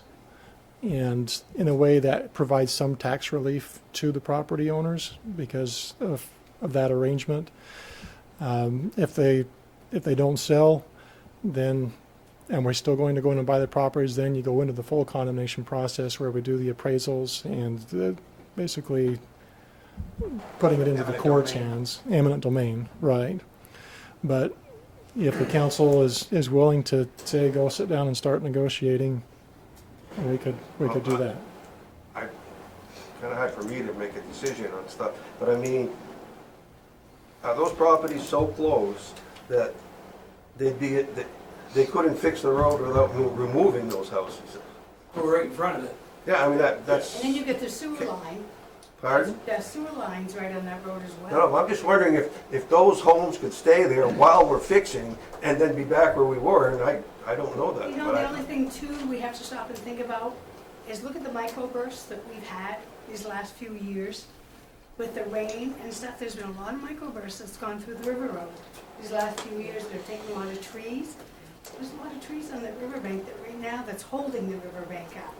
And that, you just don't know. I know we walk it a lot, and we've been observing not just our area, the road in front of the four houses that's been having a problem, but further down the road, you're going to see, I'm just talking like a couple miles towards the Fort Fairfield area, you're starting to develop small cracks, and the guardrail is starting to fall in some areas. So it's not just this area. This area is just the beginning. Yes, we moved there in '97, and my mailbox used to be right in front of my driveway. I had to move it because the mailbox kept on tilting back and you couldn't reach it. So before I just recently took it down, it was right at the very beginning of the guardrail. We used to be able to pull up to the mailbox and then drive right into our driveway. And over the past 21 years, we've been just slowly sliding the mailbox down. I mean, I'm sure there was something catastrophic that caused that to all of a sudden let go. But I asked the manager the other day, and maybe where you're the residents and stuff like that, have you noticed any movement in your property or shifting of your housing or anything like that? no, really, our house is a little bit further back from the road than theirs. Well, I'm about 8 feet from the road. Oh, yeah. Yeah. So Rick, you're the second one up? He's the first. He's the first. First house. So when I step out my back door to go out on the back lawn, my steps were right up against. Now they're about this far away. So there's a deer one. That could be frost from within the ground. Yeah, it could be. I can tell you that I look at the road frequently, and you can look at the parallel cracks, remember the import ones? Yeah. And so when you find a parallel crack, and you look inside the crack, and it's opened up, you see nothing inside other than an inch down. That's a new crack where things are separating. Cracks that were there before that make it look worse than what it is, them ones will have winter sand in the cracks. The ones that have winter sands, it is, although they're cracks, but it's surface stress. It's not related to the underlaying. What we're doing is we walk it every day, Yeah? and when we see cracks, I don't know if you see some extra marks. Yeah. And that's okay, that's fine. We're putting marks on the road, and we're filling the cracks, and we've noticed that some of them, to see if they're moving anymore. Yeah, so In that's a which good they way. are. Yeah, in which they are, because there's cracks that we filled that are opening back up. And of course, on the other side of the guardrail, there's a lot of, we're watching a couple trees Yeah. that have been, So yeah. I met with the DOT, I met with an engineer, which was second in command for Region 5, and they brought one of their geologists that works out of the Presque Isle office, and he said that he has never seen anything severe like this. This was probably one of the worst he's seen. In talking with them, they're kind of going through the same, not nowhere near as bad, but on the Parsons Road, and what they're doing there is they move the road over. That gave the I mean, think about this. There's a good 75 feet down to the landing. Who here would like to put a piece of equipment and knock that chunk down? Because I can tell you, I wouldn't dare put a track machine up there. I think, I would never want to take anybody's home. To me, your home is your home. But if we're going to be realistic, I would guess that that road will need to be moved on the opposite side of them telephone poles. And that will put 4 homes in jeopardy and potentially a 5th, which is your son. Now, I did talk to Scott today, and he thought that the road could swing back in before his house. And I said, yeah, it can, with traffic on your front porch. Yeah.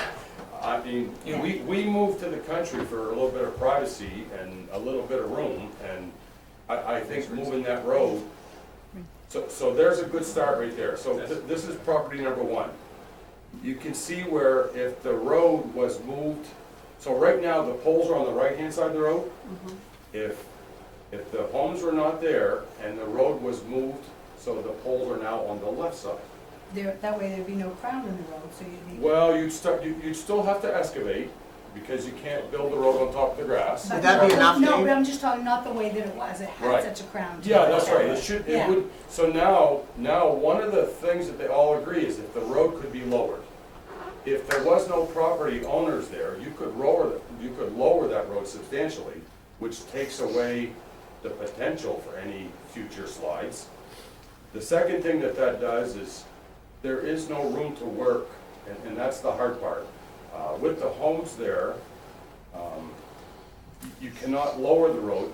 I mean, even if you took that road down just 3 feet, which really wouldn't change how dangerous that road is, how would people ever get in their dooryards? I mean, they're almost level now. If you lowered that road by 3 feet, access to the properties is not great. Especially if it's icy. Oh, no, I agree, you know, I mean, I don't want to sit here tonight saying that I think this is what we should do. Yeah. This has just been a suggestion. The DOT had said, you know, they by far have more chances or you know, more opportunities for something like that to happen. Would that be enough, though, if you went on the other side of the poles? Yeah, it would be enough, and what they would do is, so imagine the telephone poles being just to the west of a ditch. So there'd be the telephone poles, a slight ditch. They could actually bulldoze from the road towards the guardrails, maybe like where your dooryards are now, and they could change that slope from a 1-to-1 to a 3-to-1 by having that extra 25 feet of space. So now you take the potential of another slide away. If there are no residences in that area, there's no danger of anyone getting hurt. And I mean, I was with both chiefs one Sunday morning. We were looking at potential harm for anyone. I mean, if someone fell into that hole, especially with a car, it could kill them. And the thing is, people don't realize. And we can't stop the traffic. I mean, I put barricades in the detour, and they're going around. They're going around. See, Actually, right through people don't realize there's nothing. Even up the guardrails, the one in front of our house is rusted. Yeah. And it's not even connected to the, I seen where that one hit. But Because people that don't one realize down there's, by you, yeah, too. people don't realize there's nothing under that hot top. They Right. see the Oh, hot yeah, top, they understand see the that, right. paving, they think something's under there, but Well, there's nothing under how- there. A couple of nights ago, days ago, I walked out and I was looking at it. There's a crack here and about this much the hot top was there. I got up next morning, went out, or next day around noontime, looked at it, that was gone. That fell in. I stood inside of that, the hole's between 6 to 8 feet deep, depending on where you go. Yeah. One of the things that I'd like to mention, and it's just for conversation, I don't believe for 1 minute that road will be repaired this summer. It's too late in the season, and the contractors are busy. I have worked with FEMA on the Grimes Mill project. It could take the engineering firm 4 to 6 months to come up with estimates. There goes your summer. So there goes you, but Because FEMA's also gonna send their engineers up right. to verify everything. I think that we could get FEMA up here long before we ever have an engineered plan. There's no question about that. FEMA will not act until there is a plan. The other thing that I think is extremely important, that FEMA is not gonna go in there and fix everything up beautiful. FEMA is only to make it as good as it was. They're not going to, you know, make the golden goose there. They're there to make that road back, and FEMA would put probably the road back. And I hate to say it, and I mean no disrespect to any landowner, but the cheapest fix of all, the cheapest one of all, is the city to own the properties, close the road on both ends, maybe stop it at Scott's, you know, just before Scott, so that you and Scott have access. Well, it could be guardrails. It could be guardrails across the road, and that's an expense of, you know, the purchasing the properties and very minimal. We should have an excavator. Once we have the homes purchased, we should have an excavator that can push that down so it can't slide anymore. I don't know that that would be the recommendation of FEMA, because they're not in the business neither to put people out of their homes, but. Are all four homeowners here? No. Well, Oh, Willie Fournier. Oh, Willie Fournier's not here because he's sick. Yeah. But as far as the city purchasing their place, they're all for that. Yes. They he's have good no with that. problem So with that. I had heard word today that he was not. Can you, They've given him you 6 sell and years, you 6 months sell? to a year to live. Okay, good. And so, but I- I've We have spoken- to. Yeah, and I've spoken to Tony, and, you know, for the city, if the city would purchase it, they're totally fine with it. I'll sign today. I have so much money on mine that I couldn't, like I said, I couldn't afford to go into a rent, because the bank owns pretty much mine anyway, so. Yeah, I think we need to be careful because depending on the road alignment or the ultimate design, we may not need to buy the entire parcels of ground. I mean, you look at, I guess that's the Halberds. Still getting used to the French pronunciations. I hope I got that right. But, you know, their home sits maybe 40, 50 feet off of that. And it really depends on where, it's Mine going to right be there, tough. The trailer. Yeah. The trailer would have to go, this one would probably have to But go either if we do way, that. in 7 months, we're gonna have snow on the ground, and we're not gonna be able to plow Well, or the have house we can't even access. get That's true. And I'm still paying on it. So I guess what I'm saying is if the city goes in and we buy these properties now, that certainly solves to some degree their issue, the current homeowner's issue. And then we would probably could turn around and sell those lots as building lots at the end of the project. But there's federal strings attached to things like that as well. But would FEMA reimburse us for buying homes because the homes had to be condemned? I would think If that's we- part of the deal. If we followed the federal procedures for buying property, because we have to, even, for instance, even if we left tonight and we said, okay, we're just gonna negotiate in good faith, FEMA, if we got federal dollars, we'd have to demonstrate that we got it appraised and that they were actually getting fair market value for their home. It wasn't just a negotiated. But can't that be ongoing before? You say you're building someplace else? We No, have, we have an option, that's our best Oh, option. We have 60 acres of land up in Connor, and I can't put a house there. But right now, there's nothing, there's no power, well, sewer.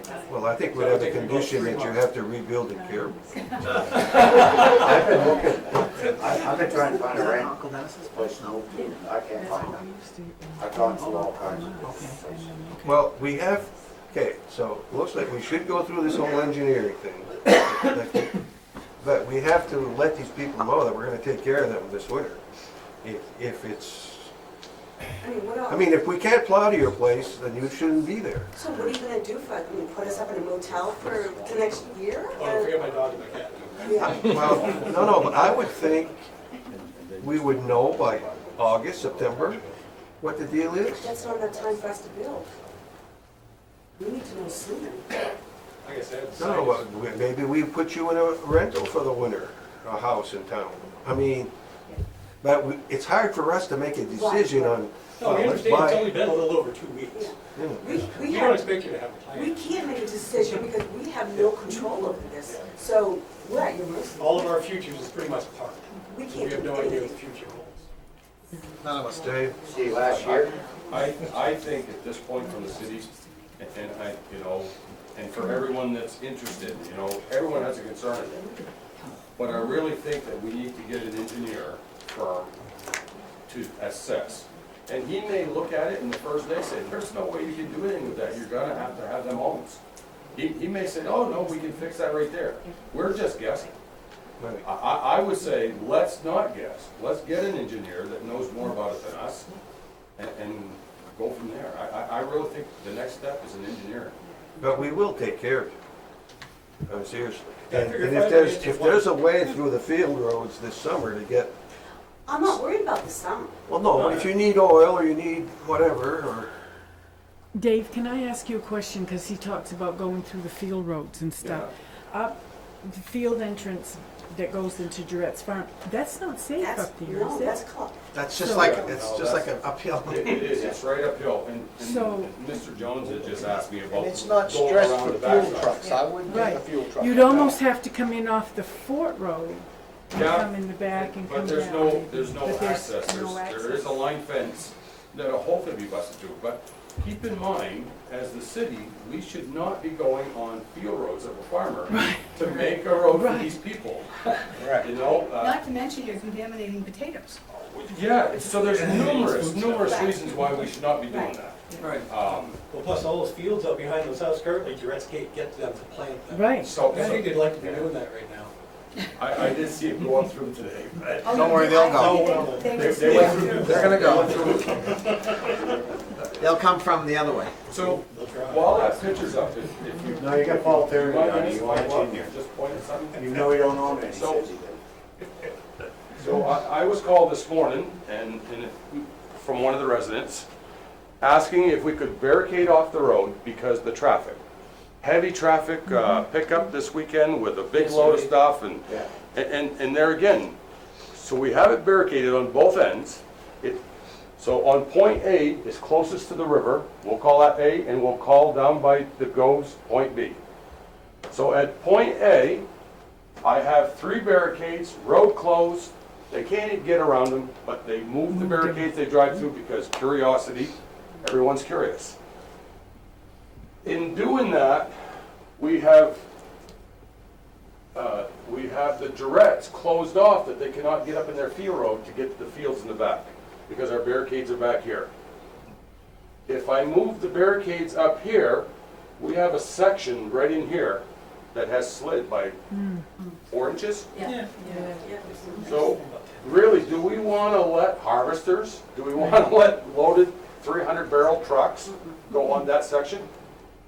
The safest barricades that we have is down here. I don't know how we get Durette's up into their fields. Problem number 1. Problem number 2 is down at Scott's house. I don't know, somewhere down here. I barricaded it down here to try to stop the traffic, because how would you like having traffic turn, someone coming from the other way comes up and we have it barricaded because this part is safe, but we barricade here. All the traffic's gonna turn in your door every night, 12, 1, 2 o'clock in the morning. The dog's gonna bark, the headlights. It's happening now. It's happening now, I know. They're turning on our door. They make it as far as our place. we They write look some, and they see the whole. no, we write a few tickets, word will get around. Well, No, I'm so- serious. I told take people pictures. that, and they still coming up through.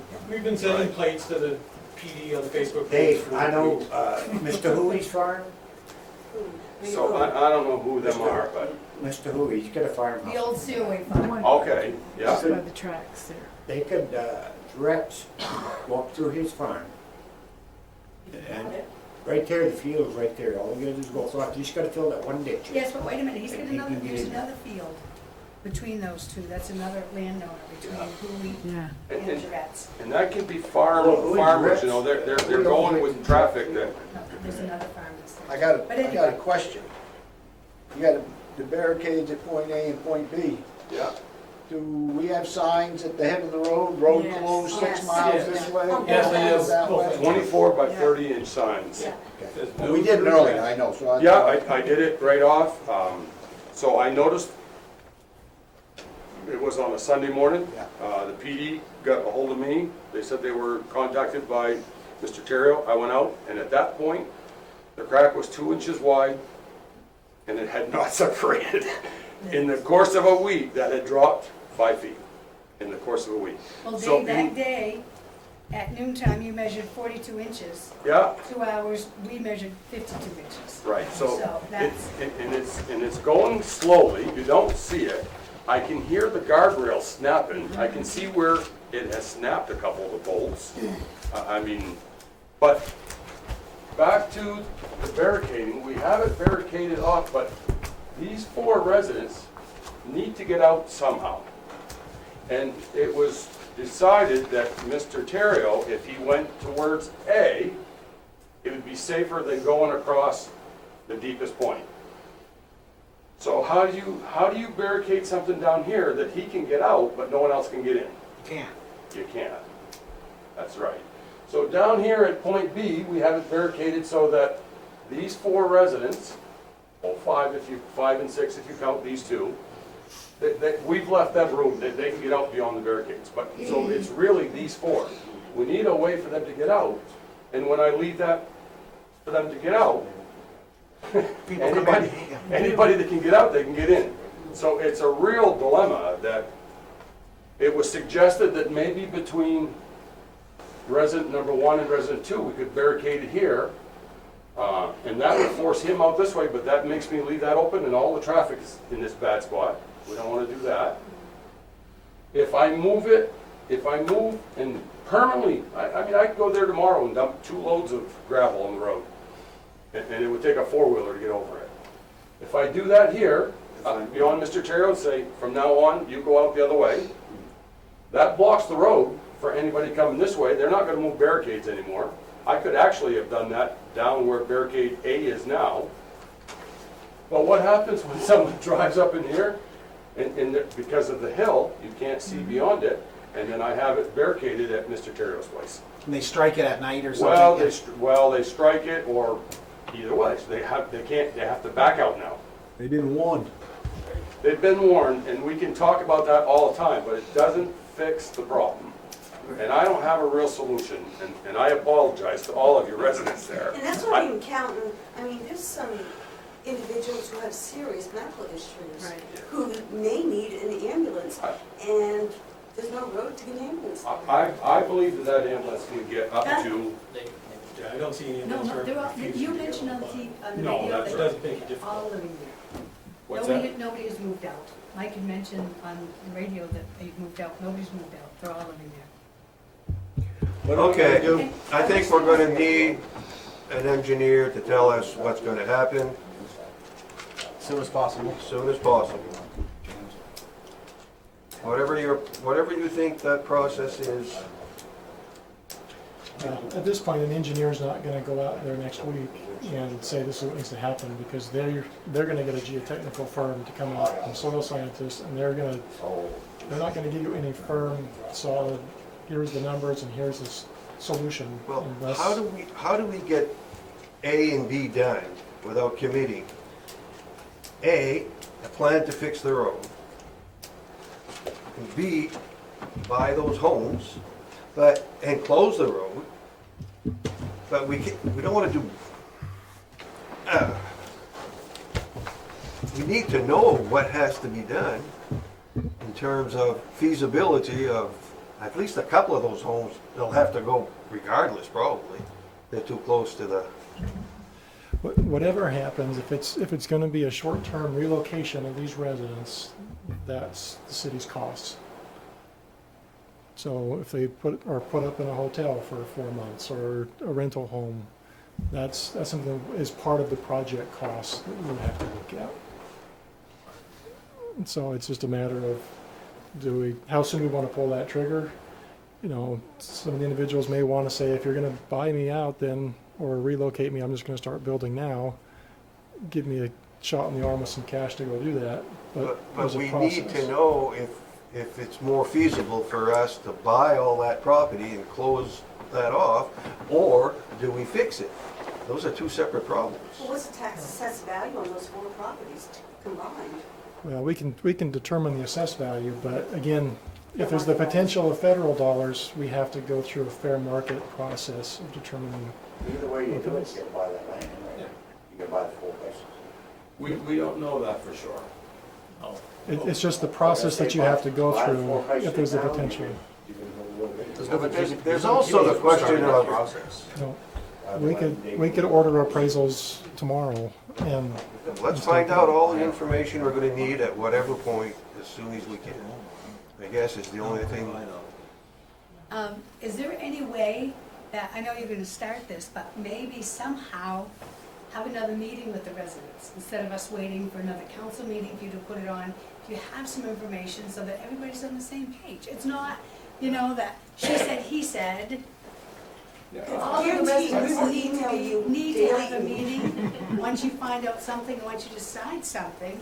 Well, So that- I think, no, not to defend the city, but there really hasn't been no true Oh, information no, at this but point. I'm just I mean, saying when we're they just do. assuming, Yeah. and- No, but I'm just saying when they do have the information, yeah. when you do kind of move along a little bit, instead of putting it on the council agenda, if you could set up a meeting for the residents, just to be able to, a roundtable discussion, so that they'll know what's going on. And that was the original plan anyway, is as soon as we knew, we were Yeah. gonna inform everybody else. Yeah, It's just that we haven't been informed. yeah, It's a process, they were Yeah. waiting yeah. for But the I mean- governor to make a declaration. Right, yeah, but you kind of That's- can't go door to door, or, No. you need to have a roundtable Yeah. discussion with We know everyone. that. right. Yeah. And And I the, wish, Dave, there was a way, like with our lot, that you could board it off, but the way ours is set up, we would be going on our lawn, then that would be marked up, and people would start using our lawn that don't belong there too, So it's been a great exercise, because there's a lot of things that's the first time, Right, yeah. and none of us have ever been through any of that, so it's tough, I know that from the city side, probably what we do to fix that road will be determined whether or not we have any FEMA money. Mhm. So what happens if there is no FEMA money? What do we do then? There's a lot of things, but we're only 3, 4, maybe 5 weeks from finding out if we have a declaration. And I know that you guys would like to build as soon as you can, but, 4 weeks from now would tell you if you have FEMA money. Does FEMA money really change anything? What are we gonna do if we have no FEMA money? What are we gonna do with the residents that are living there? Because we're not providing them what we said we would. So there's, I don't see how it wouldn't be in the best interest for the city to buy the homes. so one of the first things we would need to do, as far as information gathering ahead of an engineering firm, if we want to move forward, at least get an appraisal done on the properties, we can order that, but we also have to have the permission of the property owners to have the appraiser come onto their property and access their property and do what they need to that way. So we probably need a written statement from each of the property owners to initiate that process. But like I said, we could start that tomorrow if we get something in writing from them that we can do that. Now, this appraisal is the value as if not that road was still good, because the value has gone down. Because You know what I mean? Well, this is our situation, is we have a 5-year plan. We bought this land in Connor 4 years ago, we had a 10-year plan. Our 5-year plan is starting now. We planned on remodeling our kitchen, our dining room, and our bathroom. We plan to put $10,000, $15,000 into the house to increase the value 25 to 30,000. Yes, last year we already did the Bilko door and a couple new garage doors. So we've So- already started putting money into the place in the prospect of selling it in the future. And right now, I'm not putting another, I don't want to mow my lawn. Oh, wait a Hey, minute, the David's neighbor's from the lawn pile was of my pretty front nice yard. tonight. They do look So good. you better mow your lawn. But, I'm not, I want to, we could really, if we put the money in the house, we could have sold it, but now we can't even sell the house, it's not even marketable. Yeah, same here. I just put almost $4,000 just in my kitchen with appliances, cupboards, countertop, That was before this started. That'll all be though part of the appraisal. Yeah. You know, that'll raise the appraisal up. But Hopefully we're the not investment. remodeling now, We'll bring that where the forward. houses were. Take it off, I can take it to the. Okay, what do you need from us, manager? Or do you have everything? Yeah, if you're okay, we can go ahead and at least move forward with the appraisals, and we'll move forward with the, getting the engineer And the- selected. And the FEMA stuff and... So you need a signed little letter from us, the homeowners, saying you can come on my property and do an appraisal. Right. That's not just an email, that's a form, signatures, that kind of thing. If we could get it probably notarized, that would be good. We have those here in the city Yeah, no, offices. here. And Willie's not here, and you guys said one of you guys can get it from Willie, you said? Well, more his wife, yeah. Okay, okay. Yeah, I'll go see Tony and get that taken care of. Now, do you want all five, or you want to just go with the four? You better get yours too, Okay. because, Okay, I mean, that could hinder what they do or do not do. okay, Especially Scott's. okay. No, I'm not worried about, Yeah, you're far enough back. I'm far enough back. Yeah. And it could be the home and just a partial of the land, you know what I mean? Right, Because right in that area is where they could start to swing that road back in. okay. Right, 'cause in front of our house, we've lost about that much of the road. Whereas in front of his, half the road is missing. Right.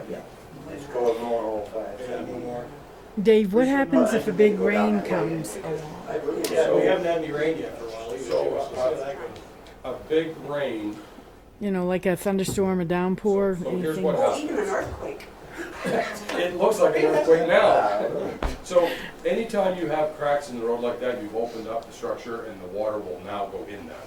Saturate the ground. I don't think we're gonna see any runoff from the fields coming down through. Right, no. I don't think that's gonna be an issue, so my guess would be that what has broke and slid will slide further. Yeah.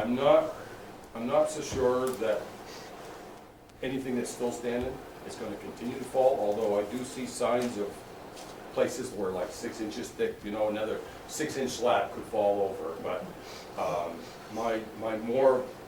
my thoughts tell me that what has slid with large rains will slide even further, Yeah. because that'll get heavier and get saturated and that will slide. So, And you can see underneath where it slid, it's fallen, that's all clay underneath. yeah, that's right. Mm-hmm. For a That's few clay. days, I thought it wasn't gonna move anymore, it didn't seem to. Then all of a sudden it started moving again, I don't know why. It's, the moving that's happening now is real minimal compared to what it was. Oh, yeah. But there's a potential there of a Yeah. storm, and then maybe Yeah. you can't go through it all. I don't think the homes are in nowhere in any Yeah, danger. okay. And the danger on the road, in my opinion, is a car going off the Yeah, edge. yeah. That's more of a danger to me than the road sliding. I mean, there's nothing there, it's not exactly parallel, it kind of shoots it around, so at one point you got an 8-foot left lane, you know what I mean, there's 8 feet, another place you got 15 feet of pavement. So my biggest concern is people walking that just want to investigate. I mean, but. You talking about me, Dave? No, I would never talk about. No, we've seen kids go on there and just sit right down on the guardrail. It's Yeah. fine. 5, 6 feet down, and there's 6 kids sitting on a guardrail. It's not in the ground, it's just free floating. Yeah, it's just floating. I do think that could continue to slide. With rain, I do believe that slide will continue to slide. Now, when you people get your tax bill about the middle of July, count to 10 before you say anything. It's take us a little longer. And they don't wanna apply for It'll be late this the year, sorry. And then go apply for an abatement. The check might bounce too. Just saying, I know the process. Should we tentatively plan on meeting next Monday to offer them a chance to discuss this? I mean, if we have no new news. We won't have after any the- news. We won't have it by next No, Monday? I mean, the appraisal process itself is 3 weeks if you can get an appraiser right on it this week. Okay. I'll be happy on it, let us know. I would hope the manager, when he knows something, you have their email addresses, We've already put together an will email let you group. know. And if you don't hear as soon as you think you should, give them a call. Everyone's in that group? We've got an email address for. We're door knocking too. It's not just email. I can't find a place to stay, I can't find another place, I've tried all Everything's full. As quick as I get into a place, be about a month. And then, place they wanted me to move into was so small, my wife said, there's no way. Now, are you working like with the Red Cross or? No, nobody's talked to us. None of us ever did think to make it. No, we've taken the initiative to make contact. Today. Well, even prior to the Senate. Yeah, I shared your email. You'll be noticing. That's fine. That's fine. With the crowns. Yep. This is the first time we talked to anybody. Yeah. Mr. Gall? There's a lot of moving parts here, Mhm. and I think everyone on the council very much wants to help these people out. At the same token, we have to be as responsible as we can with tax dollars, so and sometimes this all is just timing of when certain events take place so that everybody can get what they want and the city can get reimbursed. Has anybody at Maine Municipal Association have any we can't be the first community to have a local road with residents on it, have something happen. Sure. There must be a case history of how it was handled to the benefit of all parties. Anyway, did we talk to Maine Municipal, or could we talk to Maine Municipal? We can. Is that one of their functions? Is They- there a place here for Maine Municipal Association? They provide general legal advice. They won't even get specific with their legal advice. And so probably the best route is to continue to work with FEMA directly and say, okay, give us the requirements for appraisal process and purchasing of properties. Give us the specifics for what we need to do so we're following it properly. And In the process, you said something, or somebody said something, about the governor was gonna get some kind of documentation and make some decisions? The governor has to declare it a disaster before it meets that threshold, Okay, and that has not happened as of today. okay. That's what we're all waiting. We're waiting for him. Correct. He has the documentation.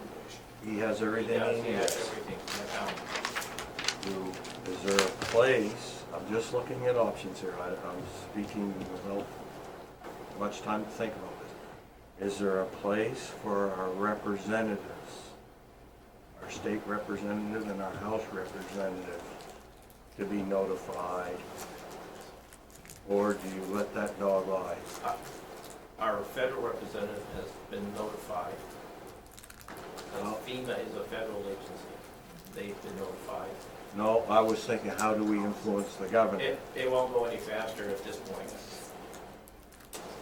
The whole process can take no more than 30 days from the day that it was declared a possible declaration. So Okay. 30 days is the window. 26. Yeah, we're probably down to 26, 25 days left. Well, I something think like they that. started at the 26. Oh, yeah, I that's think we right. started at 26 Okay, last month. Was the start date? okay, Oh, there's your time. I don't think that was the official start date. Well, okay, yeah, maybe it is. So we're well on our way. And if the governor actually declares that it can happen, I think there's still another step. But that's the next trigger that will send FEMA agents to come up and inspect. Is there any reason why the governor wouldn't do this? No, it was a monetary thing. It doesn't cost the It had to meet state? that threshold. And we did. Oh, okay. So I would think 1.9 million. it had to meet that threshold to make it a disaster. That's one of the criteria. Right. Well, I sure feel sorry for you folks. I really do. We're gonna do the best we can. We've got to think this one through. But what a heck of a mess. To have everything, all your savings and everything right there, your assets. Pardon? And not have it, And no place to go. We're right. well aware of those Yeah, situations. so Some of us, no place to go. we got the heartfelt thanks of a lot of people that I've talked to. Heartfelt, I don't know what sympathy, yeah.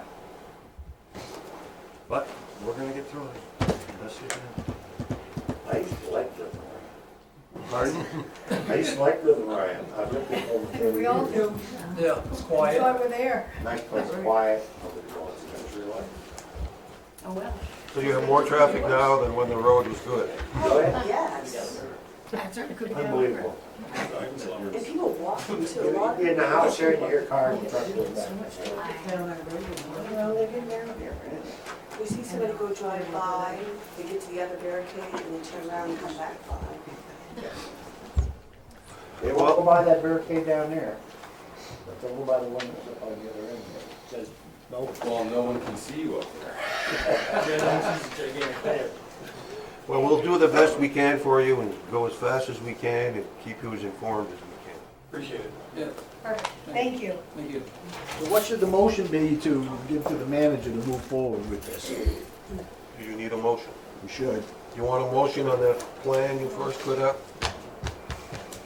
And a motion on the, On the engineering? Okay, you want a motion on the appraisals first? Why don't we, he had a timetable there. Well, that's what I was asking. That didn't have appraisals on it. He didn't? No, this is just for, I think if you just said, This was an example. of move what forward would with getting the engineer as quick as possible with a selection date by the end of June, and move forward with the appraisal process in accordance with the FEMA guidelines, just to be safe. So moved. happen. Second. All those in favor? Also, do you need a motion on us You want doing the appraisals? doing the appraisals? It was already Okay, included. see, You that's what I already did thought. that? Okay. Yeah, that was already there. And you only want to say, like, I, Scott Gove, authorize the city of Decatur to do an appraisal on my property at 185 River Road and Appin Lot. Right. Does it have to be signed, I mean, Notarized? does it have to be signed by both property owners, like where Mary, If both names are on it, then it should include both your names. how late is your notary office open? Hey, Robin, We're here till I'm a 5. notary. She's here all week. You just fill your own paper. She's got her stamper in her pocket. You know what, I'll touch one up for you, have you sign it and I'll notarize it. We'll get But you we'll can't get it going. notarize, you can't notarize Scott's. My wife is scary. I'm mad because I couldn't notarize yours. Okay, continuing with the Thank you. agenda. Thank you, guys. Thank you. See ya. Thank you for your time. Okay, thank you. Introduction of ordinance 02218 series, no, I skipped the thing, but let me finish. Allowing administrative review of customary licenses and special operating permits. Are you going to do E? Yeah, we will. You're going backwards. Yes. It's like chaos from the minutes. Yes. Okay. So bottom line on this is it's allowing the city to give out the taxi permits and the rubbish hauler permits. We don't have to have a meeting. And we don't have to have that here. Because the process will be the same. And, You'll still have review of the initial alcohol licensing permits that will still come to you, but relicensure would be handled by the staff. Are those due at a certain time every year? Was the one that was on the agenda tonight late? Yes. It was. And Do we- we do anything to them when it's late? We do. Thank you. Notify them. Penalize? We tell them cease and desist, or they would be charged. Okay. We have one more outstanding. Do we have a late? The late fee, plus we charge them. And the rubbish haulers actually come under code enforcement versus police, right? Correct. okay, so did I introduce that, or does it need to be introduced again? It hasn't been introduced yet. And they come due in May. But the special amusement and the liquor are year-round. But taxis and rubbish haulers come May 1st. What did I do with that now? And we would be striking itinerant photographers off of the books. Would somebody like to introduce the ordinance? That's 02218, right? Yes. I'll introduce ordinance 02218 series allowing administrative review of customary licenses and special operating permits. All right, Public discussion. hearing, excuse me, public hearing for June 11th? Sure. Discussion regarding the wage policy revisions. So I looked at those revisions and I think we found a good balance between property values and city size. And having to go down to 8 cities is probably enough. So everything I saw in there, I'm okay with. Anybody else have thoughts on it? I have questions.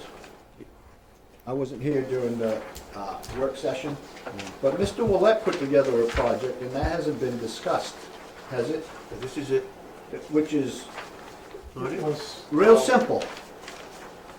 in the work session, that was Dave's presentation. And we, Huh? I remember it was held up, I think Who Jane presented held it this? up and said, is this what Dave did? And I said, yes, So, well, but it's, let me just, because I wasn't here, I guess I get a fair shot at this anyway, is that back in November, we asked them to sit down and put something together, simple, okay? He did it, and it never made it to the table. That's why I asked for it, okay? And that's pretty simple. It's repeatable, it's simple. If you want to make some additions or subtractions or whatever to that, to me, that's a perfect element. Instead of all these what-ifs at this and that and so on and so forth, and that was part of what was wrong with the first one that was 56 pages long. So if I look at simplicity, I look at 56 pages, no. I look at 4 pages, no. I look at 1 page, yes. As long as it's covered all the elements, and if there's some additions you want to put in there, then do it. and so, that's basically what we did.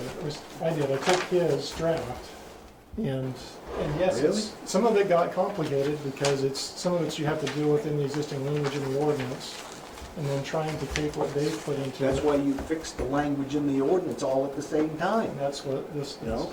But I, This is not as complicated as all the jargon there says. It's a renewable formula. The things that'll change are the towns, depending on what their population does, and their valuation. That's what it's based on. So it's a formula. And then the same formula can apply next year and 12 years from now. Now, is it the right formula? That's what we need to. I was asking. Yeah, right now, I haven't established the formula. It just simply is that we're gonna look at cities between 5,000 to 11,000 population, and is the valuation close to, within 50% of the city's valuation.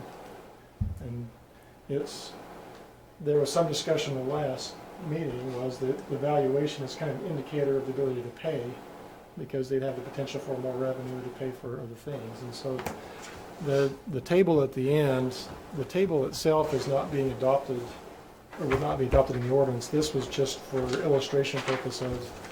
If you were trying to weight it and say, we're going to look at population and valuation evenly, then the cities that kind of rank out closest to Caribou would be Fairfield, Farmington, Old Town, Gardner, Orono, Paris, Holton, and you kind of go down the list. And you can see some of those are, if we'd stayed with the 6,000 to 10,000 range, then you wouldn't be including Orono, and you wouldn't include Garner or Paris or even Holton in there. But based on the discussion we had last time of wanting to have that factor of valuation in there, those cities kind of rise to the top as far as comparison to Caribou. Now, how we take that information relative to the salary survey, we'd pull up the salary survey and we'd say, okay, how many of those cities have actually responded to the survey? Because not everybody does, but we can at least look at the list and say, okay, which of these, if we were to start top to bottom, have actually responded to the survey, and have actually responded to that survey with that specific position that we're comparing.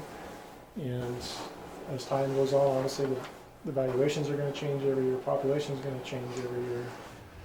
But just to illustrate the kind of cities that you would be looking at, when you get down to the bottom, under the previous, even under Dave's proposal of 6,000 to 10,000 people, you'd be looking at Wells, Cape Elizabeth, Kittery, because they're less than 10,000 people, but their valuation is quite a bit different than ours, and we, 3 or 4 times. right. The reason we brought up valuation is we looked at the list and we were the lowest value. I So know. the population I is know, what but that determines can- how many people you have to have to provide services. It doesn't matter if you're worth 300,000 or you're worth 3 million. If you have 10,000 people, you need X amount of public works, you need X amount of police, you need X amount of general government. So every So- town in the state that has 8,000 people has 15 officers? It's possible. It takes, No more, no one has more, no one has less? maybe the rich town has more, right? But that's the point. But Because that they, doesn't because change they have, the wages. but they have the ability to pay because they have a larger valuation. And cost of living affects wages. The other thing too is, it's deceiving too, because if you say a town is worth $3 million, how do you know what, Caribou owes nothing? What if these towns owe $2.5 million? The valuation is not as good then, am I right? Or am I reading something into that? That's all part of the process, okay? So, that's why I said population. I'll counter one of his point there as far as police officers. I happen to look at that, okay? And on average, most communities in the state of Maine have 2.5 officers per 1,000, as an example. So yes, I think that probably a town of 8,000 could have possibly 15 like we do. No, that would be Right. 20. Yeah. But do they pay the same? No, they In don't. York County No, that they we don't pay the pay that same. I because mean, you don't know if all the police departments are unionized, okay? Or how they do Houses this, cost how they a do lot their more wages or anything like that. The salary survey tells us if they're Right. unionized. Yeah, okay, and salary survey, I think we were discussing a position last year. I went out and pulled the salary survey for that particular position, and I polled 6,000 to 10,000. I think I pulled up about 30 communities out of that. I might have had to mess with it a little bit to get it to come up, and only 12 reported, okay? So, however you come to the conclusion as to how we're going to base the evaluation of salary or wages or whatever when it comes to comparing and so on and so forth is, it doesn't make any difference if it's by valuation or if you do it by population, because when you figure it, it's gonna be close either way. Dennis, have you run through picking one or two positions and run it through this What the difference would be either way. formula? I mean, could you pick 4 or 5 of these and say, okay, if I use this method here, and I'm gonna get these towns, here's what the average salary is. Is that, I mean, if that ends up being 10,000 less than we're paying them right now, then it's not a useful tool. So we kind of need to get a feel for what's where. So for instance, we know that our finance director, you've been promoted. No pay increase. On both department heads. I see it as a lateral move. So Wanda's leaving in June, and for her position, and I looked at, for Carl Grant, who's been the assistant finance person in there, what is the change going from an assistant finance director to a finance director in the survey, and it came out that his average, or the average for the finance director position, was roughly $74,500. And what are we paying? And she was making a little bit more than that. And then if you put it into the tool and you look at, this kind of goes back to, this is what Dave had in his, was that you would start them out at 6% below average, coming into a new position. And so for instance, for Carl, we've talked about just moving him up because he's had the experience there and he generally knows our process and kind of natural promotion there. That starts him at about $72,000 a year, with the understanding if this gets adopted that he would get a 2% increase up until he's making the average. And then, beyond that, the concern that was with the concern that was with the way it was initially drafted with Dave, at least from my point of view, was once you start paying, I mean, this whole system is based on averages, right? And so if you're going to start paying somebody above average, what is that trigger that says they're worth more than average now? And so that came down to the discussion of merit, which I know we talked about not wanting to go that direction. And so then it's more a matter of the incentive to keep somebody here, which is you got to pay them more than average. And that's where the longevity aspect came in, of the 2% every other year after they've hit their average mark. And hopefully at that point they're doing additional promotions or, you know, career development to where we move them into a different position and they get paid higher there and go through the same process. But so I have done that process for Wanda's position. I've done it for Carl's position. For Carl's position, he's making about $45,000 right now. If we went through the same process, then that would be bringing in a new person for his position at close to $42,000. So like you say, it's a matter of which cities kind of come up, and by expanding the pool from 5,000 to 11,000, the cities that are smaller than us, or smaller than 6,000, 5,000 to 6,000, they're not necessarily paying their employees less. It really depends on the city where they're at, and that's why if you can open the pool to get your average, the more people you get into the pool for comparison, the truer your average is.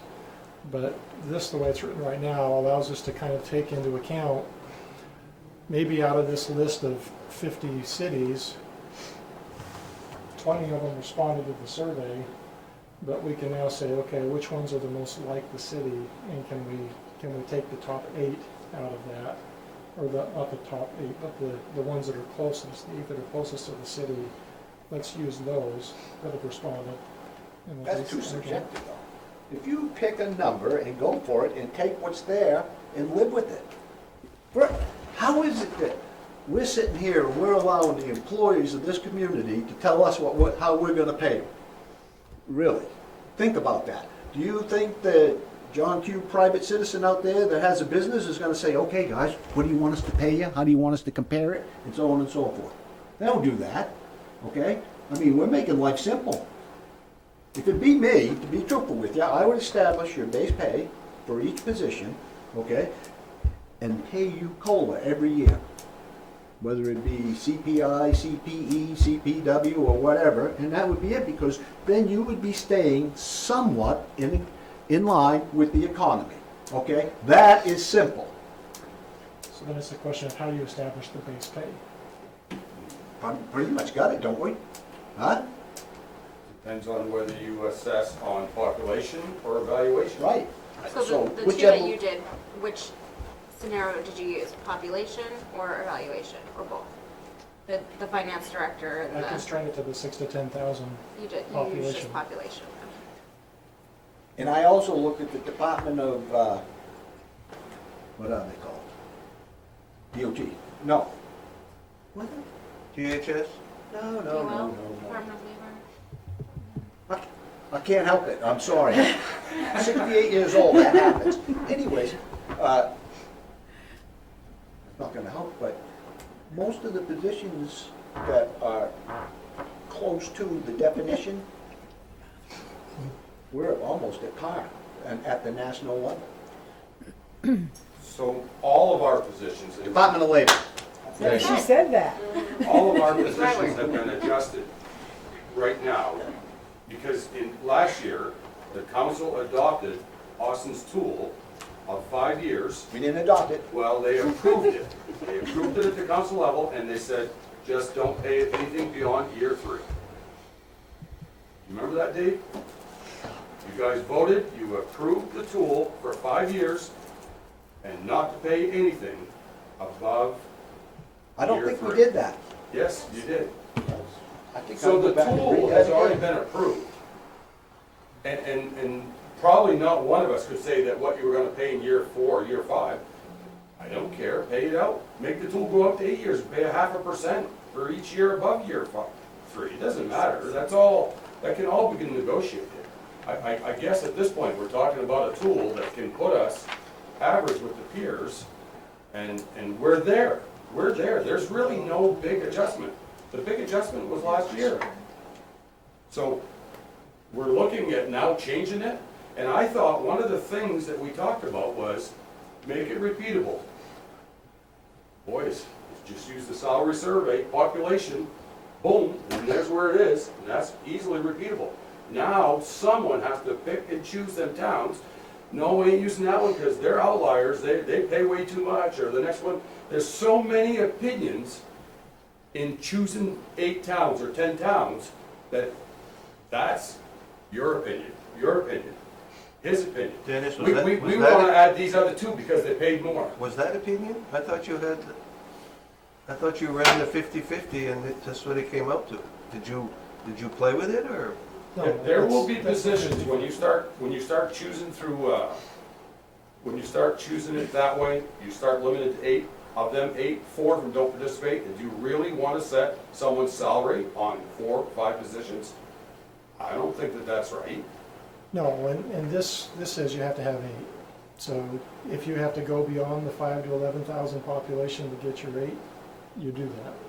And also it allows for specific positions. If the people that have responded, if their position is not directly comparable side by side, again, coming back maybe the police chief or the public works director, you might have some public works directors in the salary survey that deal with sewer and water, but Dave doesn't. But they may not deal with, the stormwater that we do. That might be the utility district that does that. And so They're still only working 40 hours a week, no matter if you put 2 titles on. They're So, working well, 40 then I hours. guess when you do your community comparisons, you go out and you get a job description for each one of the ones, so you can go apples to apples. All right? And I don't think that we're trying to make it that difficult. Here's what it is, here's your comparison, here's what we're paying you. You gotta understand, I sat through here 3 years, all right? Like, 1 year of it was after a failed locally derived product. No, for 2005, 2006 is when we hired the 2 fails. Okay, well, I was only aware of 1, all right? And I listened to this same discussion for 2 years, okay? And part of it was, well, we don't have enough communities because we can't hit the targets we're looking for, okay? That's the bottom line, all right? One of the guys that came in, the guy from Mapleton, stayed, looked right at us and said, you don't need to be evaluating your people's salaries against 20 communities, right? Let alone the 40 you're looking to try and do it to. And I left after that. And what you got right now was established in 2008, but I think that they were making it too subjective. Based on that, well, this person gets this much and this person gets that much. And if you have an issue with one of those public works directors that's putting in culverts and the other one isn't, I think, that's something that you bring to the council and you make those adjustments, okay?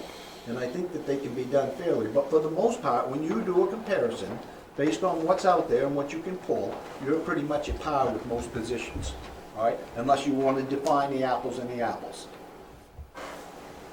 But that could be something that could be done on an individual. So you do the tool and you find out that the public works director, $10,000 down. And I should be making 10,000 more than I'm making. And that's just a scenario. So what do you do to fix that? Well, the only thing you can do then is some of the stuff that Dennis wrote in there, other duties, other responsibilities, decisions, that could play a factor. In my tool, I said, let's play it as a stipend, if need be. Not part of the wages, because all of a sudden Dave retires, the next person comes in, he doesn't do everything Dave does, you've got a baseline wage, minus the stipends. That's where I thought the stipends could work to the benefit. You always hear someone say, well, I wear 2 hats, or I wear 3 hats. I don't care how many hats you wear. If it's 40 hours, it's 40 hours. If you're working beyond that, guess what? You should be compensated for it. I mean, I feel pretty strongly about that. You know, I don't stay home on a Tuesday because I work last Friday. There's never a week where I put less than 40 hours. I'm working 70 hours, 80, 90 hours in the winter. Do I come and say, geez, I'm wearing 2 hats, you know, can I get paid more? If you went and done that salary survey and you called 20 of them public works directors, I can tell you that 10 of them is working 50 hours a week. They have shifts, not Caribou. Do I come to you and complain about it? No. I don't want, I mean, this ain't about the complaining, and it's not even about me. I mean, I have so few years left that no matter what you adopt for a tool, it's not gonna change my salary. It would be nice as non-union employees to have a tool in place that I know everyone else behind us is gonna be all right, you know? He's got a few years, I've got a few years, she's got a few years. She could have another 20. Wouldn't it be nice to have a tool that's simple and repeatable for employees like her? And that's all I was trying to do. Well, I'll further this conversation. I mean, Dave, suppose a counselor like me who believes in merit pay. Yeah. I mean, I don't even go for this longevity stuff. I get it. Sure. And I'll vote for this. Yeah. But that doesn't mean that this is an ironclad tool. I mean, if we ever had 4 or 5 counselors that thought merit-based pay was the way to go, if I may just add real quick, was I correct that you have come, in your history, you've come up through a merit-based pay system? So it's being done out there too also. So I'm just, to have this ironclad that you want to be guaranteed for the next 20 years, I just, in the political, you want stability, I understand that, but there's tweaking too. So Mark, just so that you understand, so today we look at the tool, salary survey, and it says that my position should be $50,000, so you move me up to $50,000, or whoever, it doesn't matter. 2 years from now, we look at that position, and it hasn't changed, it's $50,000. You haven't paid nothing. You've paid nothing. There is no gain for that employee. There's no gain for me. If you, 2 years, today you put me at $50,000, next year you might decide to do COLA or not, or look at the tool every year. What if across the country, or across the state, in the 6,000 to 10,000 population, nobody got raises? Dave, it's happening in the private sector all the time. Okay, so that's what I'm saying, This Mark. is nothing new. That's exactly what I'm saying. I mean, holy. So if we've adopted a tool that looks at the salary averages, Mark, and the averages across the state didn't move, there's no raise for Dave. Right. That's the tool we're talking about. Now, if Dave's salary today was at $50,000, and a year from now, 2 years from now, we look at the tool, and that salary survey went to $53,000, you bump Dave to $53,000. But Dave knows there's no stability. I may or may not get a raise. I don't know, it depends on the market. Well, I was under the impression you would not only get the $53,000, but you're going to get a COLA. No. So, Not if you're bumped up. You So- might. No, wait a minute. It's written so that you do this every 2 years. Right. In between, you might give them a COLA. You might. Might. Well, then It's up that, to your that's what you need to figure out, you know? so And- make it and I simple. wanna also- Look at the survey every year. And I It's simple. And I also want to say that I believe in creating a tool, Yeah.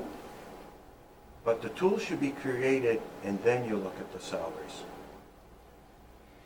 You know, That's exactly what, so Okay. we don't know, we're talking about a tool Okay. that we don't really know if he doesn't know, I don't know if my salary's gonna go up or down. Correct. I know it's not gonna go down, the city's not gonna take away.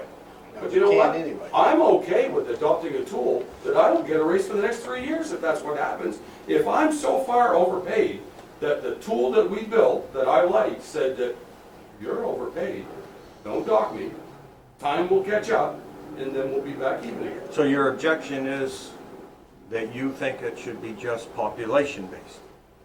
I mean, I'm getting confused on where we're having the difficulty there. So here's where I'm at, Mark. And Dennis, please, I don't want to argue with you about this. I don't, because as strong as you feel about yours, I feel about mine.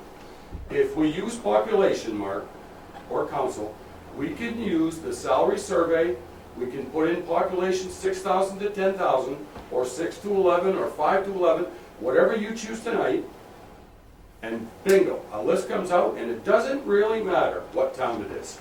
It could be a 5,000 town, it could be Mars Hill. It doesn't matter. We don't care what the towns are. It's easy, it's repeatable, and we live with the results. It says, so the tool says that for public works directors of this group, the average is $50,000. We're gonna take that $50,000 and we're gonna put it in the tool that I built right on year number 3. That's the average. Based on population. Based on population. I disagree with you, sir. No, I and that's fine. respectfully disagree with you. No, and that's fine. It's just, my thing was, Mark, that by using the population, nobody has to get in and nobody has to call a town and say, well, you know, you're around our evaluation, can you tell us what their salaries are for 43 people? You don't have to, nobody has to go compile all the information. It is simple, it's right there in the salary survey. We don't have to worry about weighing evaluation at 50% and population at 50%. You don't have to weigh any of that. You don't have to make any of the decisions. Yes. I guess I don't understand why, I mean, we just pick these, like Dennis has set up, and you just start right there. Does Fairfield have the same, do they participate in this salary? That's where you're gonna run into the problems, Mark. Well, you just go down through the list. So when you do that and they have police chiefs and of the 8 towns that you can choose, there's only 4 of them that participated, what are you gonna do then? You keep going till you get it. You keep going. So you're talking about investing a lot of time, a lot of disputes. He's gonna say, well, why did you add this one? So when they overlook a town, or it shouldn't be, there's just a lot of chance for confusion there. That's all I'm saying. Well, if you look at, like, why I like valuations, because you look at Caribou with 7,856 people, and you look at Freeport with 7,955 people, so there's not much difference. $374,000 valuation, or $1 million valuation for Caribou versus $1,462,950,000 for Freeport. They've got the money to pay higher salaries. But the one thing that doesn't tell you is, Caribou is debt-free. We own our 3 million. But that shouldn't really matter. That should not. Yeah, someone's gonna pay back that $1 billion. Yeah, but they shouldn't be borrowing it if they get that kind of money. What are they doing with that money? It could be one factor. Whether Yeah. the bank owns your home or not doesn't change the value. That's right. That's right. It changes how much I have to pay or how much I have to work with. Yeah, but that's. So if I didn't have to pay the That's bank what I not- owed them, I'd buy a better car. So, Go ahead. if I definitely understand the population issue. And I've heard from the council members that your concern is that downstate's not upstate, Right. right? So something again. You got 2 Maines here. You got to remember. I know, you've got Lobster Man and Potato Man. You got it. There you go. And Lobster Main's much richer. You know, to simplify the tour, you could, you know, if you look at the 5,000 to 11,000 population, one thing you'll notice, the top of the list, the towns are smaller. You get down to the end and you start getting higher population. You could still say, we're going to take this population factor, 5 to 11, 6 to 10, whatever, and you could just say, we're going to exclude the communities from York, or whatever. I mean, even if you don't look at valuation, you could simply say, we, as a council, we feel that is not representative, and so don't include those communities. Kick out every community within X number of miles of the ocean. I mean, that's where the money Who has explosive populations in the summer? No, but I mean, like, This is You know, getting, how difficult or how come you want to make it? Certainly a straight 6 to 10. but if there's some places that you feel are just not representative, just say, we're not going to I got one. consider those. Orono. Orono what? Orono is not representative of Caribou. I don't think so. University of Maine? Look at their valuation. It's only, Yeah, there's no way that includes the school. It doesn't no, count. that school is tax exempt. Yeah. Okay, okay. I just have a problem with Orono. Right. In Orono, they pay their financial officer more than they pay their city manager.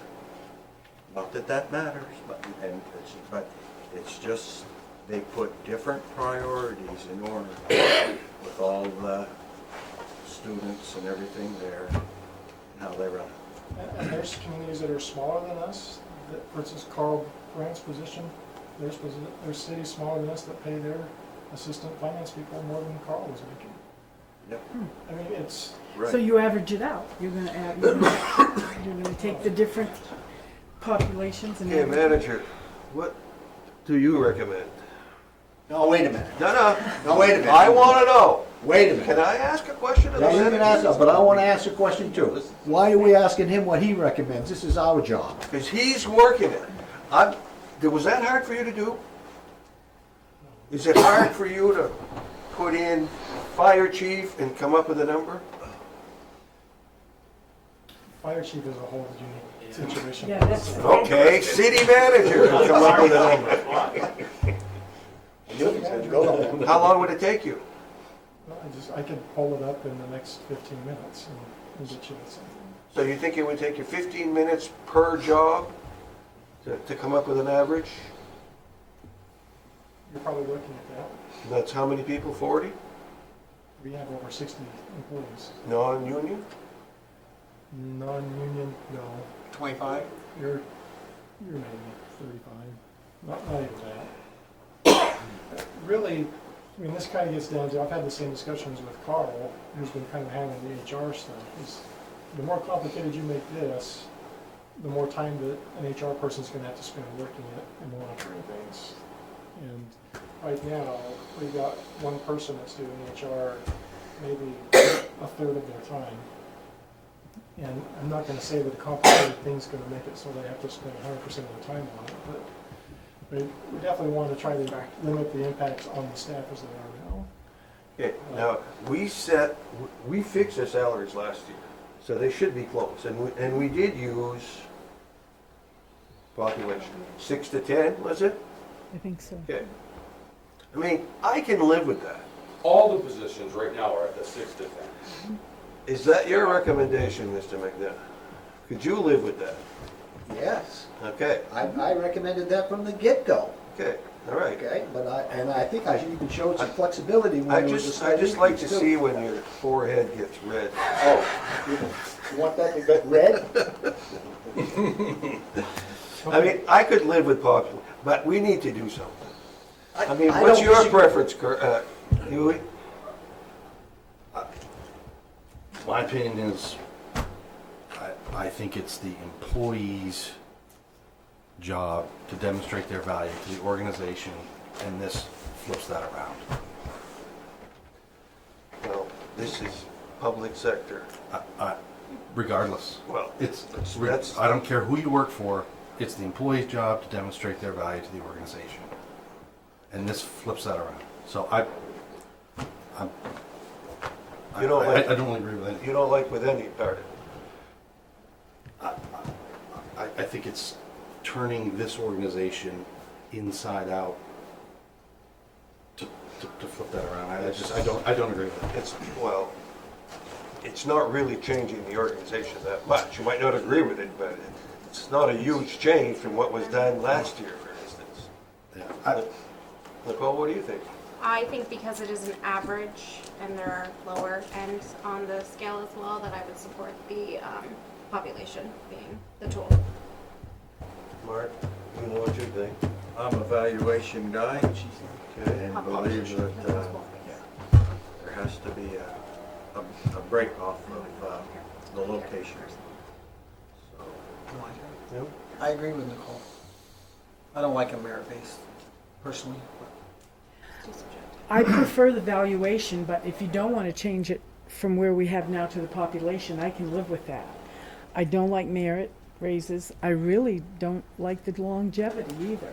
I think that you've got a balance, because if it goes down some years, you're not gonna go down. Your longevity is you're gonna get, and I wouldn't have a problem with saying, okay, we're gonna guarantee maybe 1%, even though you'll get at least 1% regardless of even there's no zero, if it's 0% for the Social Security or the, things like that. I wouldn't mind guaranteeing like 1% or whatever, and maybe they'd get 2 for a COLA. But I think the raises will take care of the longevity, because each time you get a raise on a higher percentage, you're gonna go up anyway. I like a wage with a COLA, and you're gonna look at We kinda had consensus last time. Well, I know. On the and- longevity. Yeah, I know, and if you wanna do that, that's okay too. I just don't like the longevity, but that's okay. There are things I don't, yeah. Right, I mean, it's- that's okay. It's the trouble with a But- big package. Yeah, you and know, you're gonna have every 2 years, so if it goes up, then you're gonna get that, but if it goes down, you're not gonna get the decrease. So I think that's good in that too. We have enough votes to make it strictly population. Like we did last year. Yeah, rather than go through this whole scenario all over again, and I think you even mentioned, didn't you, Dennis, that it wouldn't be a whole lot of difference? No. No. So do you got to rewrite that and bring it back to us, or do we? It was just on for discussion tonight, not for Okay. adoption, so I just wanted to make sure we were all clear on the direction we were going. So 6 to 10,000, is that the, I think you should leave it what we've been using. okay, so 6 to 10,000, no valuation consideration. Do you want to include Holton as a mandatory comparable? What's the population? Is it within 6 and 10? It's lower than 6. No. I don't find See, there you go. to be honest. Don't you? That's Yeah, one you of the should. point, that's Yeah. one of the points we were trying to make, is we're not gonna make exceptions, 6 to 10,000. It's 52 people under 6,000, Right. and it's our neighbor. I know. That's, They're growing. They'll be there. And if we go by population, then we're gonna have the lowest valuation of all the towns. Right. Which I thought was the point We're of the the lowest exercise. valuated town. Majority rules, I get it. But you already compared 2 jobs, and we're already doing that right now, and you've said so it's not gonna change where we're at right now, because a year ago or 2 years ago, that's the study that was used Last year. last year. The one thing to keep in mind is when you use the salary survey for populations, it's a year behind. So the wages in Caribou will be 1 year behind what the average is. We're gonna look at 17s, we're gonna make an adjustment in 18 for it. But if you change the criteria now, it could make a jump. No, I'm just saying, so you did it based on population, so if we say we're gonna do it on population and whatever, evaluation, then that could, we might not be where we're supposed to be, so we might as well just leave the formula we're already using. right. That's Because we're what. not dropping anyone's salary, and we The can't last- afford That's a what. huge increase. Yeah. The last one we looked at was 2016, because we did the bulk update for 2017. Correct. So we should be looking again in 2018. Right. Correct. And we made just about everybody whole, and I think we had 1 or 2 tumble in afterwards that had issues with comparisons, and I think there were adjustments made there. Yeah. Okay? There's a lot of good words in what Dennis has for, the appeals process, and or you don't agree, and that's all stuff that I never have written in there. That's good stuff. Well, that's all in there anyway, Right. so that's why it's not- I know. It's already there. It's all over the place. Which is good, That's why I have a hard time And with then- that, flipping And back and forth, and there's a when lot of this pages. does finally get approved, you need to make a note that these changes were made to the one that was approved in 2008, because that was the original one as far as wages is concerned, and you need to have that history.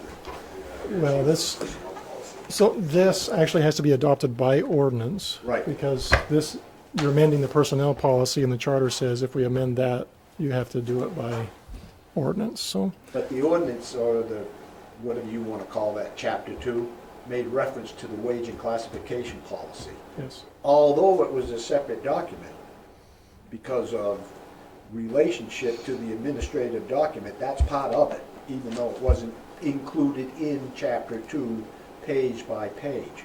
So the language of the ordinance, there's some boilerplate that we can say this will supersede all prior approvals and Do that, but authorizations. just make sure you and just- retain a copy of the original wage and classification program.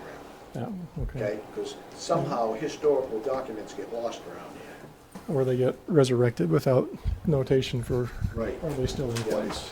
Right. Okay. Okay, item 10, reports and discussion by mayor and council members.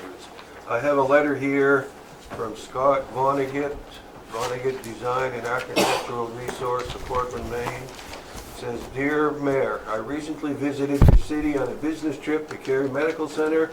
I stayed at the Caribou Inn, and on my way to the medical center, passed through the charming city center straddling Caribou Stream. It must have been foggy. After completing my business at the hospital, I was driving out of town on Main Street and happened to pass the sign for the Nylander Museum. Remembering that the museum was mentioned in a website about things to do in Caribou, I turned around and parked in the museum lot. What a pleasant surprise. Packed into a small historic building was a treasure trove of exhibits documenting the incredible diversity of geology, flora, and fauna of Caribou in the county. I haven't seen such a quantity of quality samples of minerals, wildlife, and history in a museum many times its size. Helping to explain and guide me through the exhibits were several staff members setting up for a talk with a visiting lecturer. I spent a good part of midday perusing the exhibits before having to make my way back to Portland. I will be back to Caribou soon on another visit to Cary and look forward to dropping in to explore more of the Nylander Museum. I have told friends about your picturesque city center and finding the gem of your Nylander Museum. Because it made such an impression, I've sent a donation to the Friends of the Nylander. Please share this letter with your fellow council members. Thank you. Thank you. Nice. So give that to Jane. And I went to the Nylander during April vacation, and Nelson Ketch happened to be there. And boy, that guy knows a lot. They've come a long way. He can tell me, I mean, he knows. He points to something and he'll tell you a story and this and that. So yeah, it's, if you haven't been in a while, I hadn't been in a few years, it's worth it. Can I give this to you after to enter in the minutes as well? Okay, something to read. Yep. Yep, okay. On March 20th, I sent an email in response to the March 28th quarterly update meeting invitation for all counselors to attend at the hospital. In that email, I listed 8 questions for the hospital or any of its entities to answer at our next council meeting on April 9th. After that April 9th meeting, where this subject did not appear on the agenda, 20 days was probably not enough time to pull all that information together. I asked the city manager who was working on the 8 questions. The city manager explained he was working on the list and asked me if it could be addressed at the next council workshop on April 30th.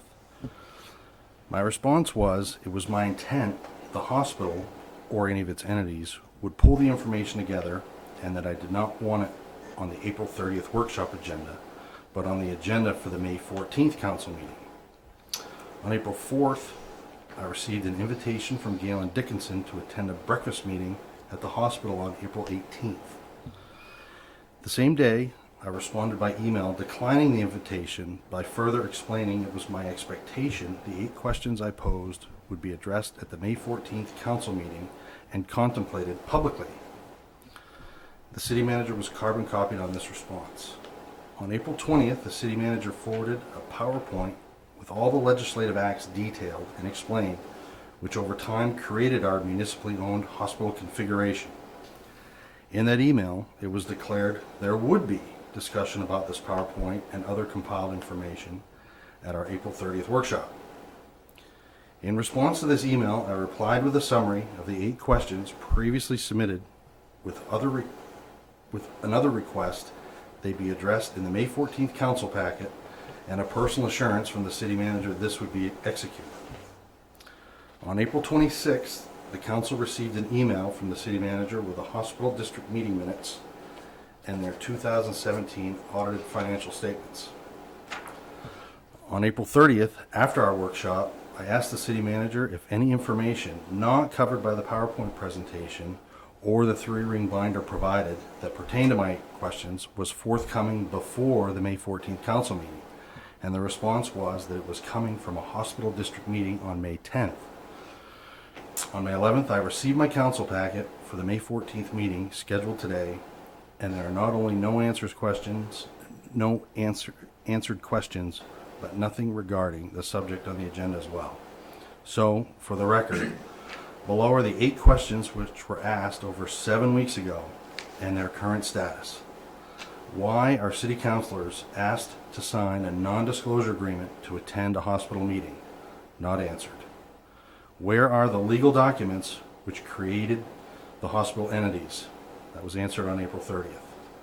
Why aren't hospital meetings public and treated as such? Not answered. Why aren't hospital annual financials audited or complete in the city annual report? Not answered. Why do we have a municipal hospital? What are the benefits? Not answered. Where is the current lease and what are its terms? That was answered on April 30th. Why don't the quarterly financial presentations from the hospital conform to the city charter? Not answered. Who is the legal counsel and auditor for the hospital? Partially answered on April 26th. I have no reason to believe the hospital is not operated correctly and with the best interest of all stakeholders taken into account. I believe this information requested will ultimately help not only the council but all citizens of Caribou better understand the asset of our municipally owned hospital. Therefore, I respectfully request this topic with answers to these questions be placed on the agenda for our next council meeting and not delayed any further. Thank you. Who's supposed to answer these questions? The hospital. The hospital? So, why are you bringing it to us? Shouldn't you be bringing your questions to the hospital? Me personally? Yeah. I don't know. I thought when the manager did his presentation, he says, I've answered and done everything that I can. The rest of these need to be answered by the hospital. I just don't understand who should be pushing. I mean, why are we supposed to sign an NDA? I don't know, but I'm not going to sign one. What are the legal documents? That's answered. Why are hospital meetings public and treated as such? That's a question for the hospital. I mean, they have meetings, annual financials in the city report. I don't know. Why do we have a municipal hospital? Well, I think we have one because Jefferson Carey gave us some money to start one, and that's what we ended up with. Are there benefits? Are there benefits? What would be the benefit if the city didn't own it? In other words, are we going to tax them? I mean, is Tamik, is Prescott non-profit? Are there any hospitals that are taxed? Yes. Pay property tax in the state of Maine? I don't know in the state of Maine, but there are some. So the benefit to the city was that if that became a private hospital, we could collect taxes. If it was a private for-profit hospital, you could. Okay. Well, anyway, does the council think this is council stuff, or should that be asked of the hospital district and they can answer the questions? That was the intent. Whose jurisdiction or what's the... It seems to me, I know we went through this, hospital board, the Jefferson Carey thing. Who runs the hospital? Who's the equivalent of us at the hospital? The board of directors. Okay, that's the hospital district? Which is... No, the board of directors. Which is appointed by you, the city council. Okay. Shouldn't they be, I mean, we can forward these questions, I imagine, but it should be to them, not to, I don't know what the right way to go about this is. I'm asking for guidance, I guess. They had a board meeting tonight. We could certainly approach the chair of the current board of directors and ask them to put it on the agenda for discussion, at least bring it more to the board of directors' awareness that there should, at least from what I can see, there are some things that they should be doing differently. And maybe it's just a matter of making them aware of it and them holding the staff accountable for it. Because the board of directors is responsible for the actions of the staff and how their meetings are run. Okay, so once we appoint a board more responsible for their oversight, is that correct? We're responsible to make sure that they're doing things right? You're responsible for the appointment of the board members. Right. They basically are supposed to operate as a public board. So if they're not doing it. With Title I, Chapter 13. Right. Okay. No, but which means if I have a question of them, I go to their meeting and ask the question? Right. Or submit an official request outside the meeting also, Could do that. which should be answered in a reasonable time. And I think that was the point that was being made tonight, if I'm not wrong. Is it not? It's only been 7 weeks. Pardon? Has it gone to the board of directors though, or it just went to the staff? We don't know. So far, it's just gone to the staff. So we appoint the board of directors, so the question should be going to the board of directors. Is what you're saying. I understand. Okay, so could you forward those questions to the proper place, channel, whatever? You're really talking about two different entities. One is the hospital district, and the other is the I hospital. mean, some of board these directors. questions apply to one and not the other, is that? Well, I guess they technically both apply individually, so I'll send it on to both of them, both of the chairs of those bodies. They most, typically what happens, they're gonna hand it off to the staff, and it's, But then maybe they'll have a sense of urgency or something since they're. Well, there'll be a record of this was, yeah, then you got a trail, I guess. Is that what you're looking for? I posed these 7 weeks ago. I mean, this.